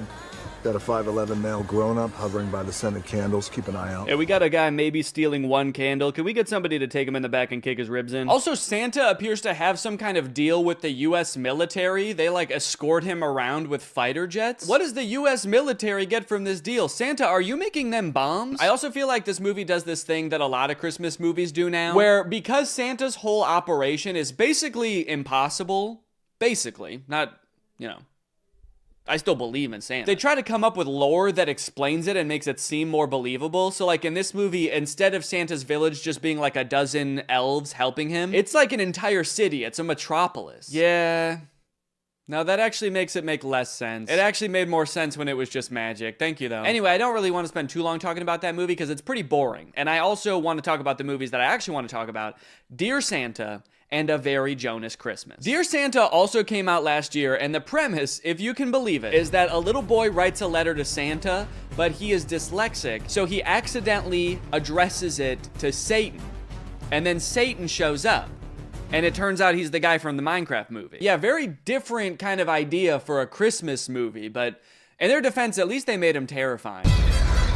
Yeah, I don't know what kind of processing they did on Jack Black's face, but he looks very uncanny. I mean, he looks like a video game character. To the point where, like, he might be completely CGI. I don't know if Jack Black knows he's in this movie. And I think that this right here is what might have given me that eyeball ulcer. Young kid writes a letter to Santa, but he misspells it and it goes to Satan. So Satan, played by Jack Black, shows up at Christmas time and comedy ensues. Why did they put Jack Black in quotes? Played by Jack Black. Does Jack Black know he's in this movie? That's why Jack Black is in this movie that we made about Satan. On all accounts, this movie makes zero sense. I don't know why they made this. A child being haunted by the Lord of Darkness should be the plot of like a horror movie. Is he gonna be like his friend? Are they gonna hang out? Is this gonna be like Gooby but with an evil monster? They already made that movie. It's called Gooby. Now, going into this movie for the first time, I knew two things about it. One, that Jack Black plays Satan. And two, that something happens at the end of this movie that is in very poor taste. I was very curious to see what that was, but as the movie progressed, I honestly had a hard time seeing how that could possibly be. I mean, after all, there's so much insane shit in this movie, how could there possibly just be one thing? So most of this movie revolves around Satan trying to get this little child Liam to fulfill a deal in which Liam gets 3 wishes, and Satan gets his soul for eternity, and Liam goes to, and excuse my language here, hell. And in fact, he does eventually fulfill the deal, which leads to this very confusing montage. What? Why so blue? Why so blue? I just sold my soul to the devil. Bad to the bone. I'm sorry, I'm having a little trouble seeing why him selling his soul to Satan made him cool suddenly. Damn, look at that kid. He's so cool. What's his secret? I'm going to hell.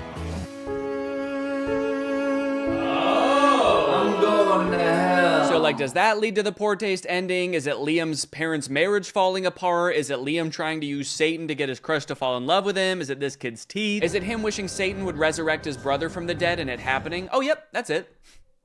It's that. We wanted to make sure that it didn't get too dark. It didn't become a horror movie or anything like that. I don't know, guys. I think you made it too dark. We wanted to tell a nice Christmas story. Yep. It's nothing like Satan resurrecting a little boy from the dead to make you forget this movie had anything to do with Christmas. Also, like, a third of this movie revolves around Liam going to a Post Malone concert to impress his crush. And of course, Satan puts a spell over Post Malone to make him think that he's best friends with Liam. And when I was watching this, I was like, okay, so they must have just like repurposed all of this Post Malone concert footage from an actual Post Malone concert, right? Oh, no. No, there's Liam dancing up on stage with him. Damn. They really threw a whole Post Malone concert for this weird-ass movie. That's crazy. And I wanted to bring up probably the most important man to my career and the inspiration for my music. I am happy for Liam, but I'm concerned for Post Malone here. Bringing a 10-year-old on stage and being like, this little boy is my muse. He's everything to me. It's definitely gonna put a weird stain on his career. Everyone in the crowd is like, yo, this Liam dude sounds awesome. Post Malone has lost his mind, but this Liam kid can dance. Hey guys, it's me, Santa. I probably look a little bit different than you're used to, huh? Probably expecting a guy in a big red coat with a white beard, huh? Well, this is what I actually look like. All that stuff about rosy cheeks and a big white beard is all made up. Coca-Cola made that up in the 80s. I have always looked like this. Anyways, guys, I was just popping in here to thank SoFi for sponsoring this portion of the video. As we all know, one of the simplest and most powerful ways to build wealth is actually by earning interest on your money. Making your money work for you. Just like I make the goblins work for me. Like, that's right, the elves are another thing Coca-Cola made up. They're actually goblins, and sometimes I also hire ghosts. But here's the thing, when it comes to interest, most banks give you a tiny amount, like a fraction of a percent. But thanks to today's sponsor, SoFi, we're gonna change all that for you, all right? SoFi is a mobile-first finance company helping its members save, spend, borrow, and invest. When you open a SoFi checking and savings account and set up an eligible direct deposit, you earn a competitive APY And there are no account fees. One thing I do want to make clear is I do still like milk and cookies. So if you're like, oh, this isn't the Santa I know, I'm not gonna leave out milk and cookies. That's the one thing I do like. But I like oatmeal raisin. I'm an oatmeal raisin guy. That means your money's not just sitting there, it's working. Every dollar you earn in interest can earn more dollars in interest. Over time, that's gonna really add up. You'll even get paid up to 2 days early with direct deposit. And you can access additional FDIC insurance up to $3 million on deposits through a seamless network of participating banks. For a limited time, when you open a new high-yield savings account, you can get up to a $300 cash bonus and a 0.7% boost on your savings APY with eligible direct deposit. Terms apply. So start putting your money to work like I put those geese to work pulling my sleigh through the air. That's right, reindeer can't fly. I use geese because they can fly. Head to SoFi.com/Danny, click the link in the description, or scan this QR code to learn more and get started. Thank you to SoFi for sponsoring this video, and thank you to you guys for checking out SoFi. Merry Christmas! I just laugh like that. Now, I got a lot of requests to talk about this Jonas Brothers Christmas movie, A Very Jonas Christmas. And the movie definitely lives up to the title. Almost this whole thing is about the Jonas Brothers. So this movie is about Nick, Joe, and Kevin having like one last concert in London before they have to fly home for Christmas with their families. But due to a series of goofy hijinks, they get stranded. And at one point in the trailer, it looks like they even get lost in the woods in Europe. When I watched the trailer, I was like, how the fuck are they gonna get lost in the woods? There are no airports there. So when I first heard about this movie, I was very excited to watch it. I think the only other movie I've ever seen these three brothers in is Camp Rock, and that movie was very easy to make fun of. And I don't really even think they've made many movies since Camp Rock. I mean, on Rotten Tomatoes, Nick's picture looks like it's from like 2013, Joe's 2015, and Kevin's 1978. Also, look at the poster for this movie. Is this about them trying to get home for Christmas or assailing a foreign dignitary to assassinate him? We got Nick in the car, Kevin in the train, and Joe is definitely gonna die up there. Oh yes, there's no doubt about it. This movie is gonna be pretty bad. Let's look at what it's got on IMDb. Oh, a 5.7. Okay, that's actually better than I would have thought. What about Rotten Tomatoes? 92? Wait, it looks like people actually really like this movie. And look at this dad on TikTok. He's losing his mind laughing. Did the Jonas Brothers make a good Christmas movie? On purpose? Okay, so I have watched the movie, and I will say it's better than I thought it was gonna be, but that doesn't mean that it's not insane, because it is still insane. For example, you're probably wondering how the Jonas Brothers got stranded in Europe in the first place. Like, obviously, most people have to deal with, like, holiday travel congestion, but the Jonas Brothers probably fly on, like, a private jet, right? They're not dealing with regular air traffic. Well, like I said, they just finished their tour. They're anxious to get home to their kids. It does kind of seem like their kids aren't really that anxious for them to get home. I'm gonna be home tomorrow and I'm gonna take you skiing just like I promised. And she could care less. That does kind of lower the stakes of the movie a little bit, that they're like, guys, what are we gonna do? We've gotta get home for Christmas. Our kids need us. And their kids are just like, nah, we're good, man. Don't worry about it. We have really healthy attachment, so we're not gonna fret too much about it. Don't do anything too drastic. How about we get lost in the woods and eaten by wolves? Well, Nick and Kevin are anxious to get home, actually. Joe is a little bit sad that tour is over because he's gonna miss his brothers, so he starts unknowingly venting to none other than Santa himself. Nothing like Christmas to help a family rediscover its magic. Except our Christmas plans are to get the hell away from each other, so. Oh, that's not good. That's not good at all. Hold up. They want to get home for their kids on Christmas? No. Santa cannot allow that. Santa hates kids. So Joe walks away, and Santa is upset that the Jonas Brothers aren't going to be spending Christmas together. So he comes up with a brilliant plan. Nay, a perfect plan. Nay, a terrible plan to keep the Jonas Brothers together. Christmas spirits, I've seen something tragic. These boys shan't get home till they rediscover their brotherly magic. Unless they decide to spend Christmas with each other, the spell will keep brother stuck with brother. I mean, that's wild. Is that a thing that Santa does? He casts spells like a witch?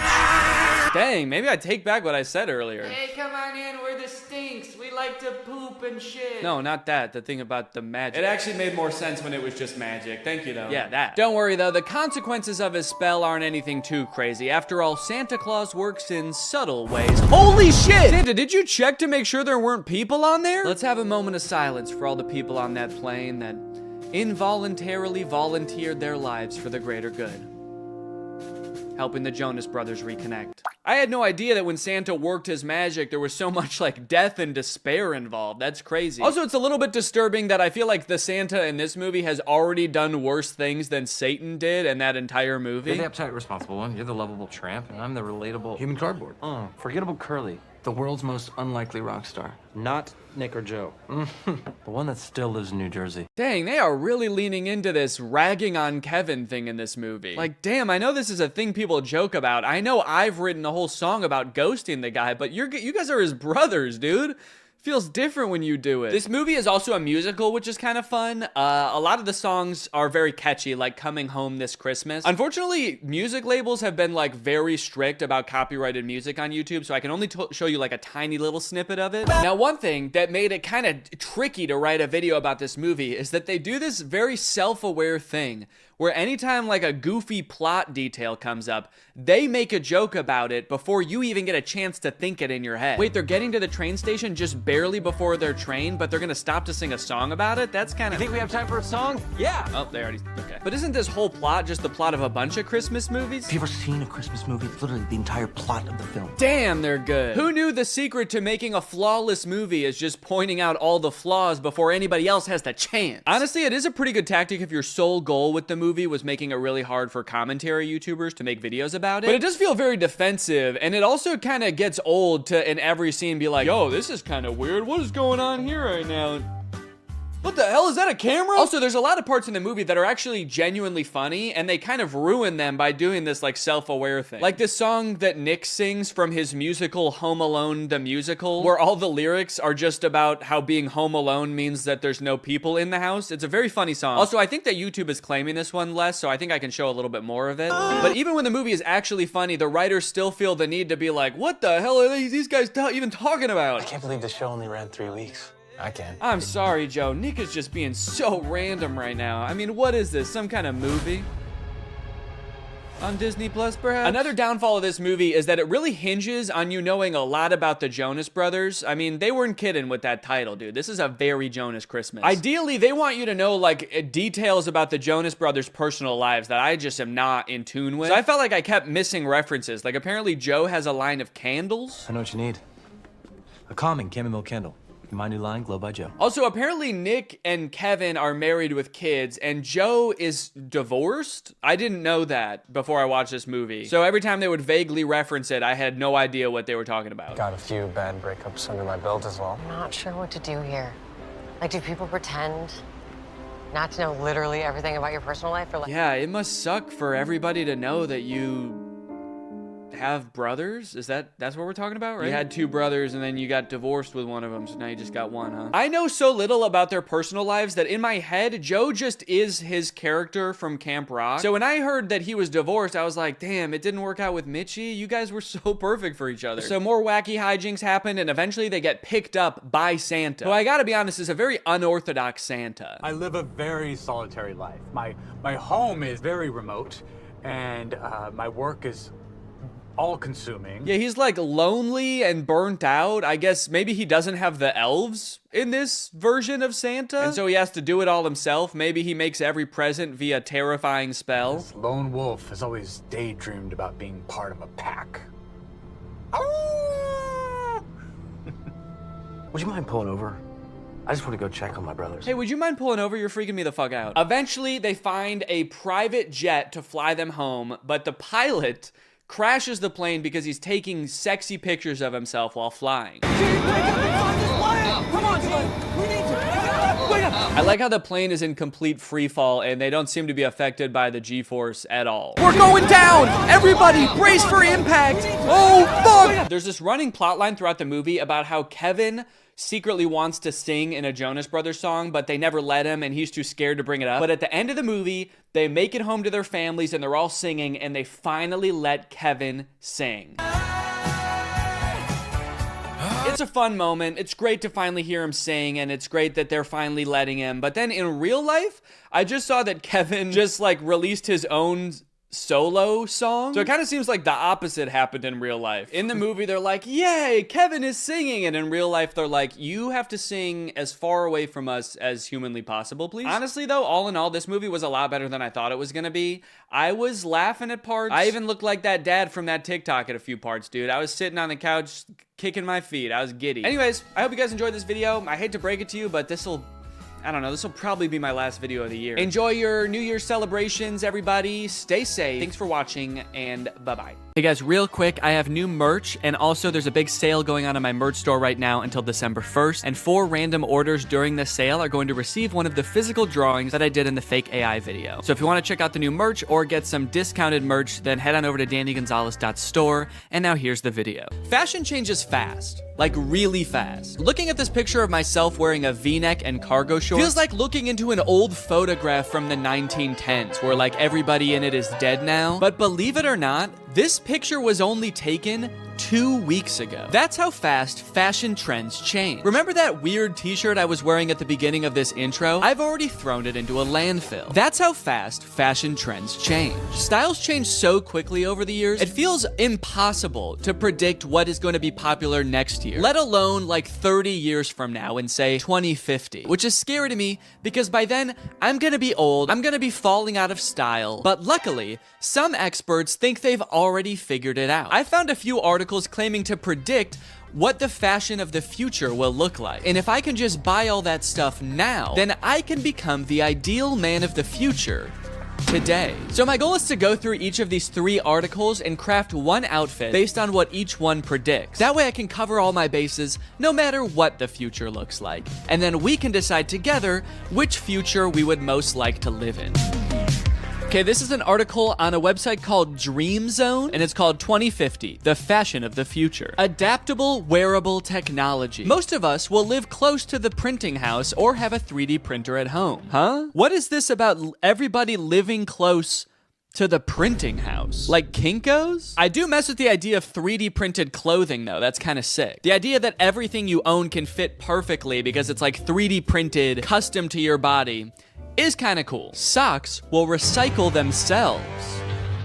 Wearing for a few days and discarding will become a thing of the past. I don't do that currently. Wearing for a few days and then discarding? We don't do that. That's something that you do. You made that up. Fashion trends will not get banned, but it will be made from paper so that everything which is old can be dropped off to domestic recycling. So what I'm getting from this article, 3D printed clothes and recyclable clothes. When I Googled 3D printed clothes, I came across this company called Zellerfield that makes 3D printed shoes specifically designed for your exact feet using scans of your dogs that you send them. They have a bunch of different models of shoe. This one's got a face on it. Actually, it's got 2 faces on it. It's got one on the front and one on the back. Voldemort ass shoe. Incredible feel, fused 3D lattice with no stitching, glue, or weak points. That actually is kind of cool. So there's no stitching. It's just all assembled basically together. It's all one solid piece. Kind of like a Croc.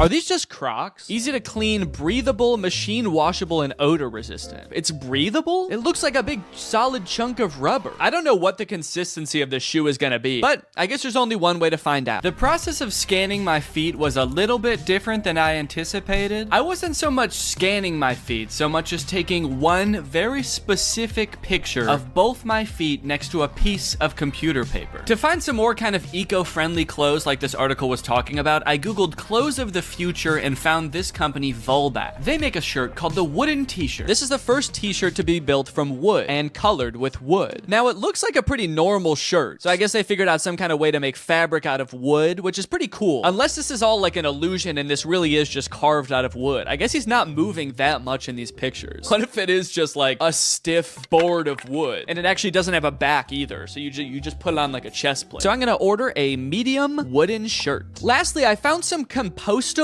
underwear. These are just boxers made out of 100% cotton, which means that if you put them in a composter, they will turn back into dirt. Made by nature and designed to return to nature in 90 days. You can soil them and turn them into soil. Add to cart. This article, What Will Fashion Be Like 20 Years From Now, is from the BBC, and it introduced me to a pretty interesting concept. The project hints at a future where we will all be able to download content to our clothing viewable through AR glasses and present ourselves differently to everyone around us. So the clothes of the future could be no clothes at all. We're all just wearing like AR glasses, and that's projecting the clothes onto us. I guess this would cut down on clothes waste. A ton of clothing every year is thrown into landfills, but if all the new stylish clothes was digital, there really wouldn't be as much waste. That is, if you don't take into account the AR glasses that we're all going to be wearing, and how a new one will probably come out like every 6 months that have electronic components in them, and then those will be the things ending up in landfills. And also, we do still have to wear some clothes.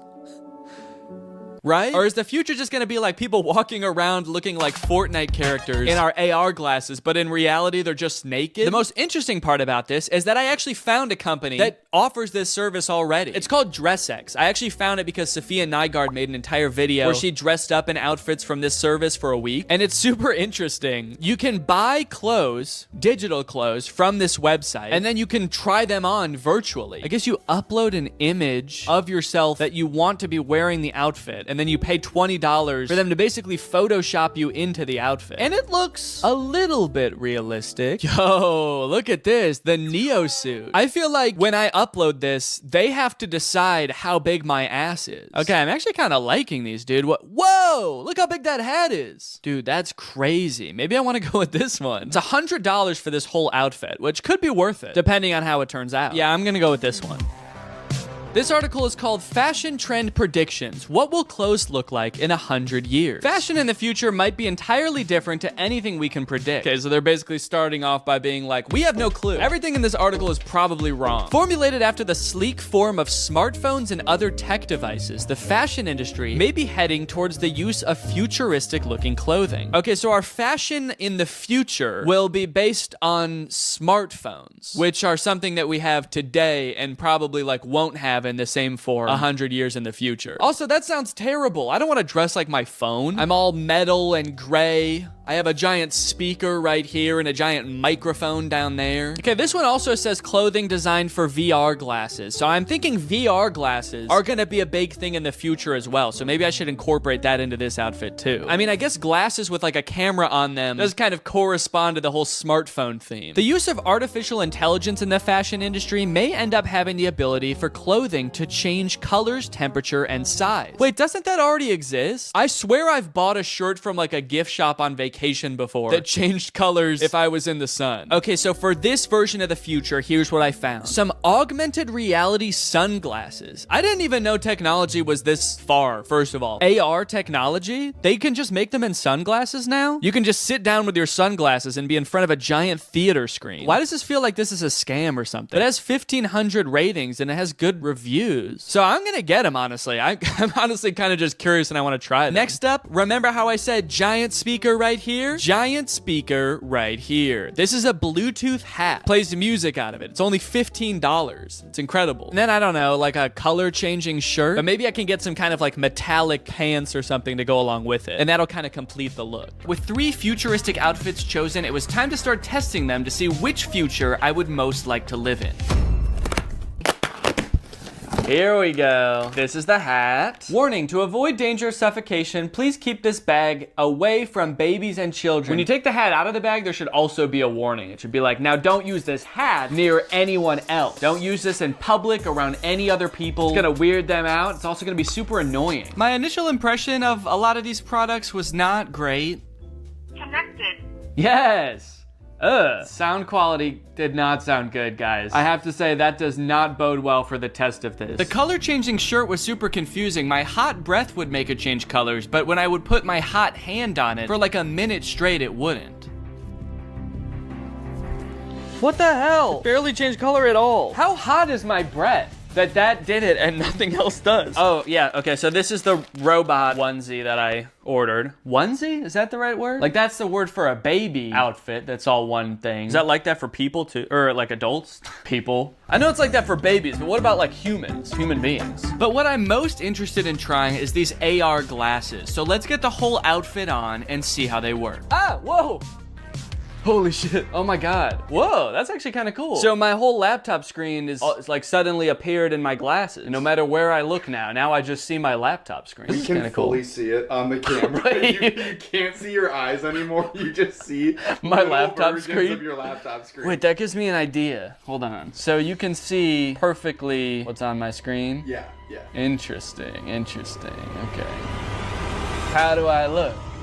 I didn't realize when I bought these that it seems like you have to have them plugged into your laptop or phone in order to use them. So it's not like you can just be walking around watching the new Mr. Beast video as you walk down the street. You have to be carrying a laptop with you too. But I do think that there is a real use case for this outfit. With all this potential for stimulation strapped to my body, I can become like a permanent iPad baby. So I turned on a food theory video, I started blasting some futuristic music out of my hat, and started playing some stimulating videos of kinetic sand on my glasses. Okay.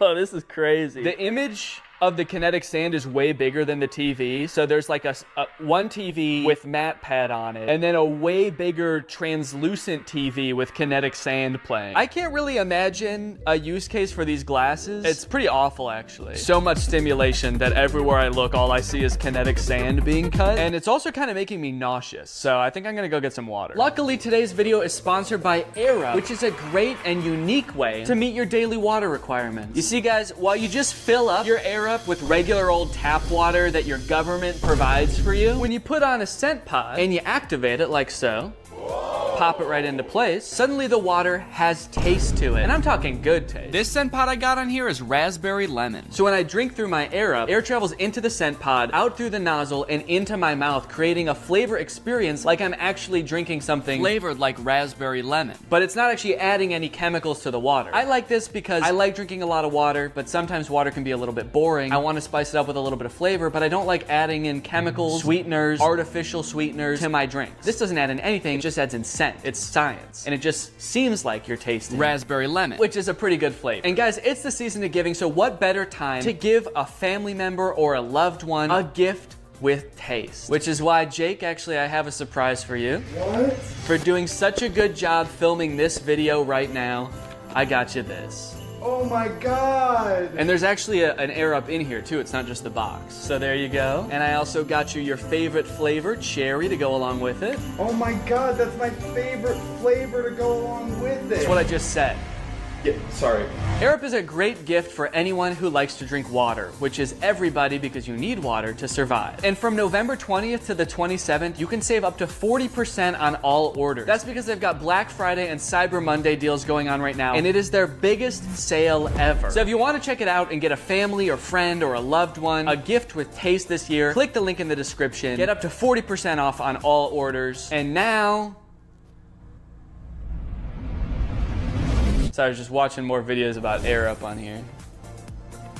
So cool. Thanks to Air Up for sponsoring this video. Now back to the video.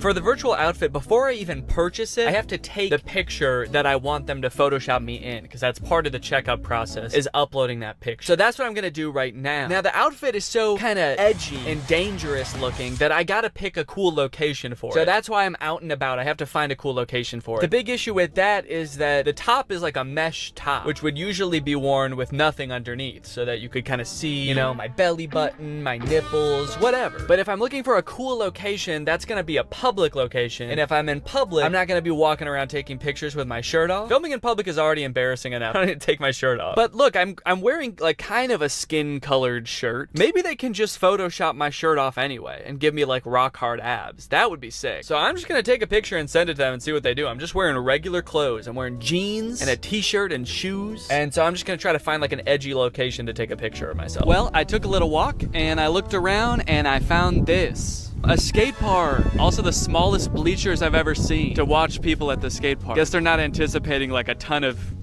spectators at this skate park. It's actually kind of sad. Yeah, only 4 people are gonna be watching you at a time here, man. All right, don't get too excited. So I think this is about as edgy as it gets, really. I think I can kind of be leaned up against the fence here, contemplating my life. The description on the website also said that this outfit is supposed to represent like a post-apocalyptic Nordic archipelago or something. An archipelago is like a cluster of islands, and I don't know if anything quite exemplifies a dystopian archipelago quite like a skate park. So let's take this picture. There's also people on the roof behind me. I hope they're not watching me film this. Are they watching me? It took me a little bit to figure out exactly what kind of person wears this outfit, but after a few pictures, I think I figured it out. And once I got the picture I desired, I sent it to DressX, and within 2 business days, I had my finished photo. Okay, let's go ahead and see this photo. This link looks unusual. Be sure you trust the link before you open it. What do you mean unusual? Seems like a pretty normal link to me. Do you think Google Chrome can see the photo? You're not gonna want to open this picture, dude. The picture in this link looks very unusual.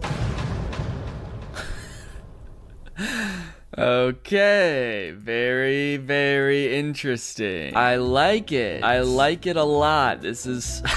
Wow. Yeah, I mean, it looks like I'm wearing the outfit. I'll give them that. I like that they left my Apple Watch on. And my shirt. This has got to be the dorkiest anyone's ever looked in this outfit. I sent the picture to Laura. I was worried she was going to say it looked super fake and also would hate the outfit. But it turns out she loves it. Eventually, I'm going to post this picture on Instagram to see what everybody thinks. But before I do that, I have to get pictures of the other outfits too. So without further ado, here's the next outfit.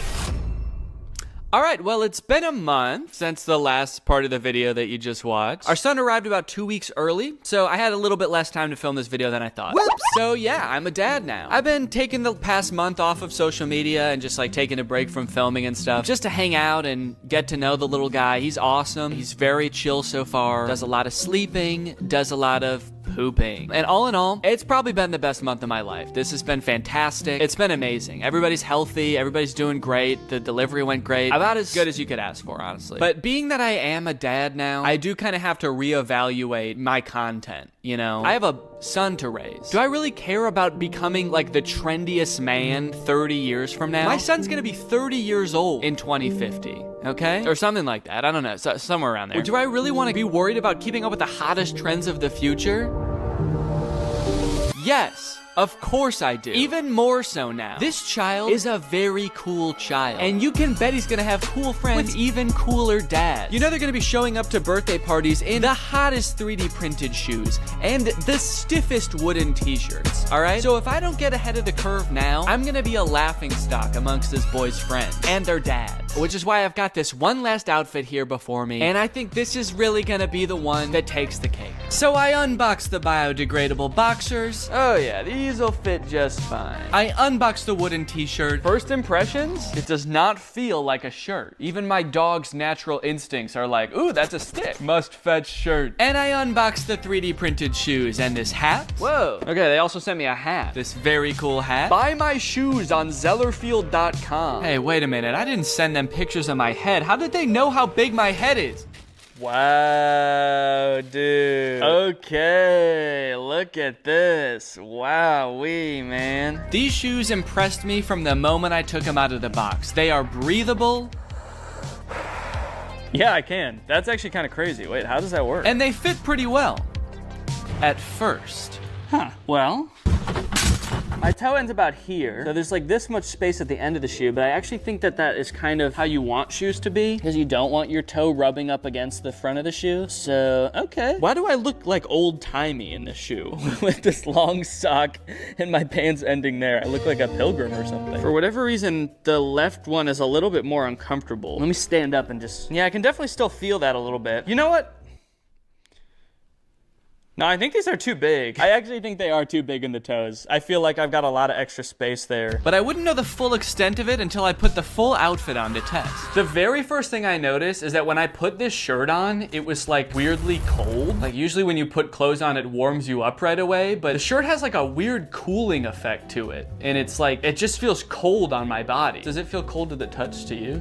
Yeah. Yeah, it's like frigid. Is wood supposed to be cold? I guess it does kind of feel the same temperature as this door. Take that as you will, I suppose. The shirt is very stretchy. It's this weird combination of stretchy and stiff, which doesn't sound like would be possible, those two things together, but it is kind of stiff and like starchy, I guess I would say. It's kind of just like crispy. Wait, why is it white there? Does this shirt change color too? Or did I just fuck it up somehow? The shoes, now I gotta be honest, I don't really feel like they fit that good. As I step, like it kind of feels like my heel could come right out of the back of the heel a little bit. I mean, you can for sure see that there's a good amount of space there. I'm worrying a little bit more every day about what they did with those pictures of my feet, if not make shoes that fit properly. You're like, sick, something we can jerk off to when we make this guy's shoes. The boxers are pretty comfortable, I will say. I put them on, I was like, I'm gonna wear these again. Rest assured, they are on. If you were to plant me in a pot of soil for 90 days, let's just say I wouldn't be wearing underwear anymore. And I'd also be very cold and wet. I decided to do a little bit of light jogging to see how the shoes would feel in action.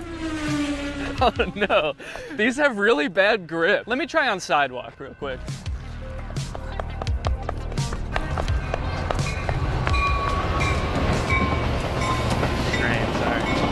Let me see if I can race it.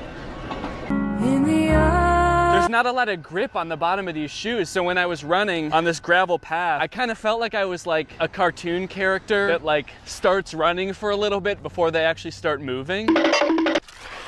I will say that the issues with the fit are still ringing true. These feel very loose, especially on the heel, which when you're running is not what you want. They look like clogs. They look like old wooden Dutch clogs that they would wear in the old days. It looks like someone painted them blue, honestly, and put a face on them for some reason. Shirt hasn't gotten any warmer. It is cold outside. It's only 50 degrees out right now, so, you know, I guess I didn't expect it really to warm up, but it's cold to the touch. Like every time I touch the sides of my body with my arms, I'm like, ugh. And that's no way. You shouldn't feel like that when you touch your own body. Boxers still feel good, honestly. If I shit myself right now, I'd have no problems taking them off and just planting them right there. Maybe come back in 20 years and see a beautiful oak tree in its place. That joke's only funny if you know that I eat a lot of oak seeds. Yeah, I guess that's really all there is to this outfit. So guess I'm gonna go hit the dusty trail.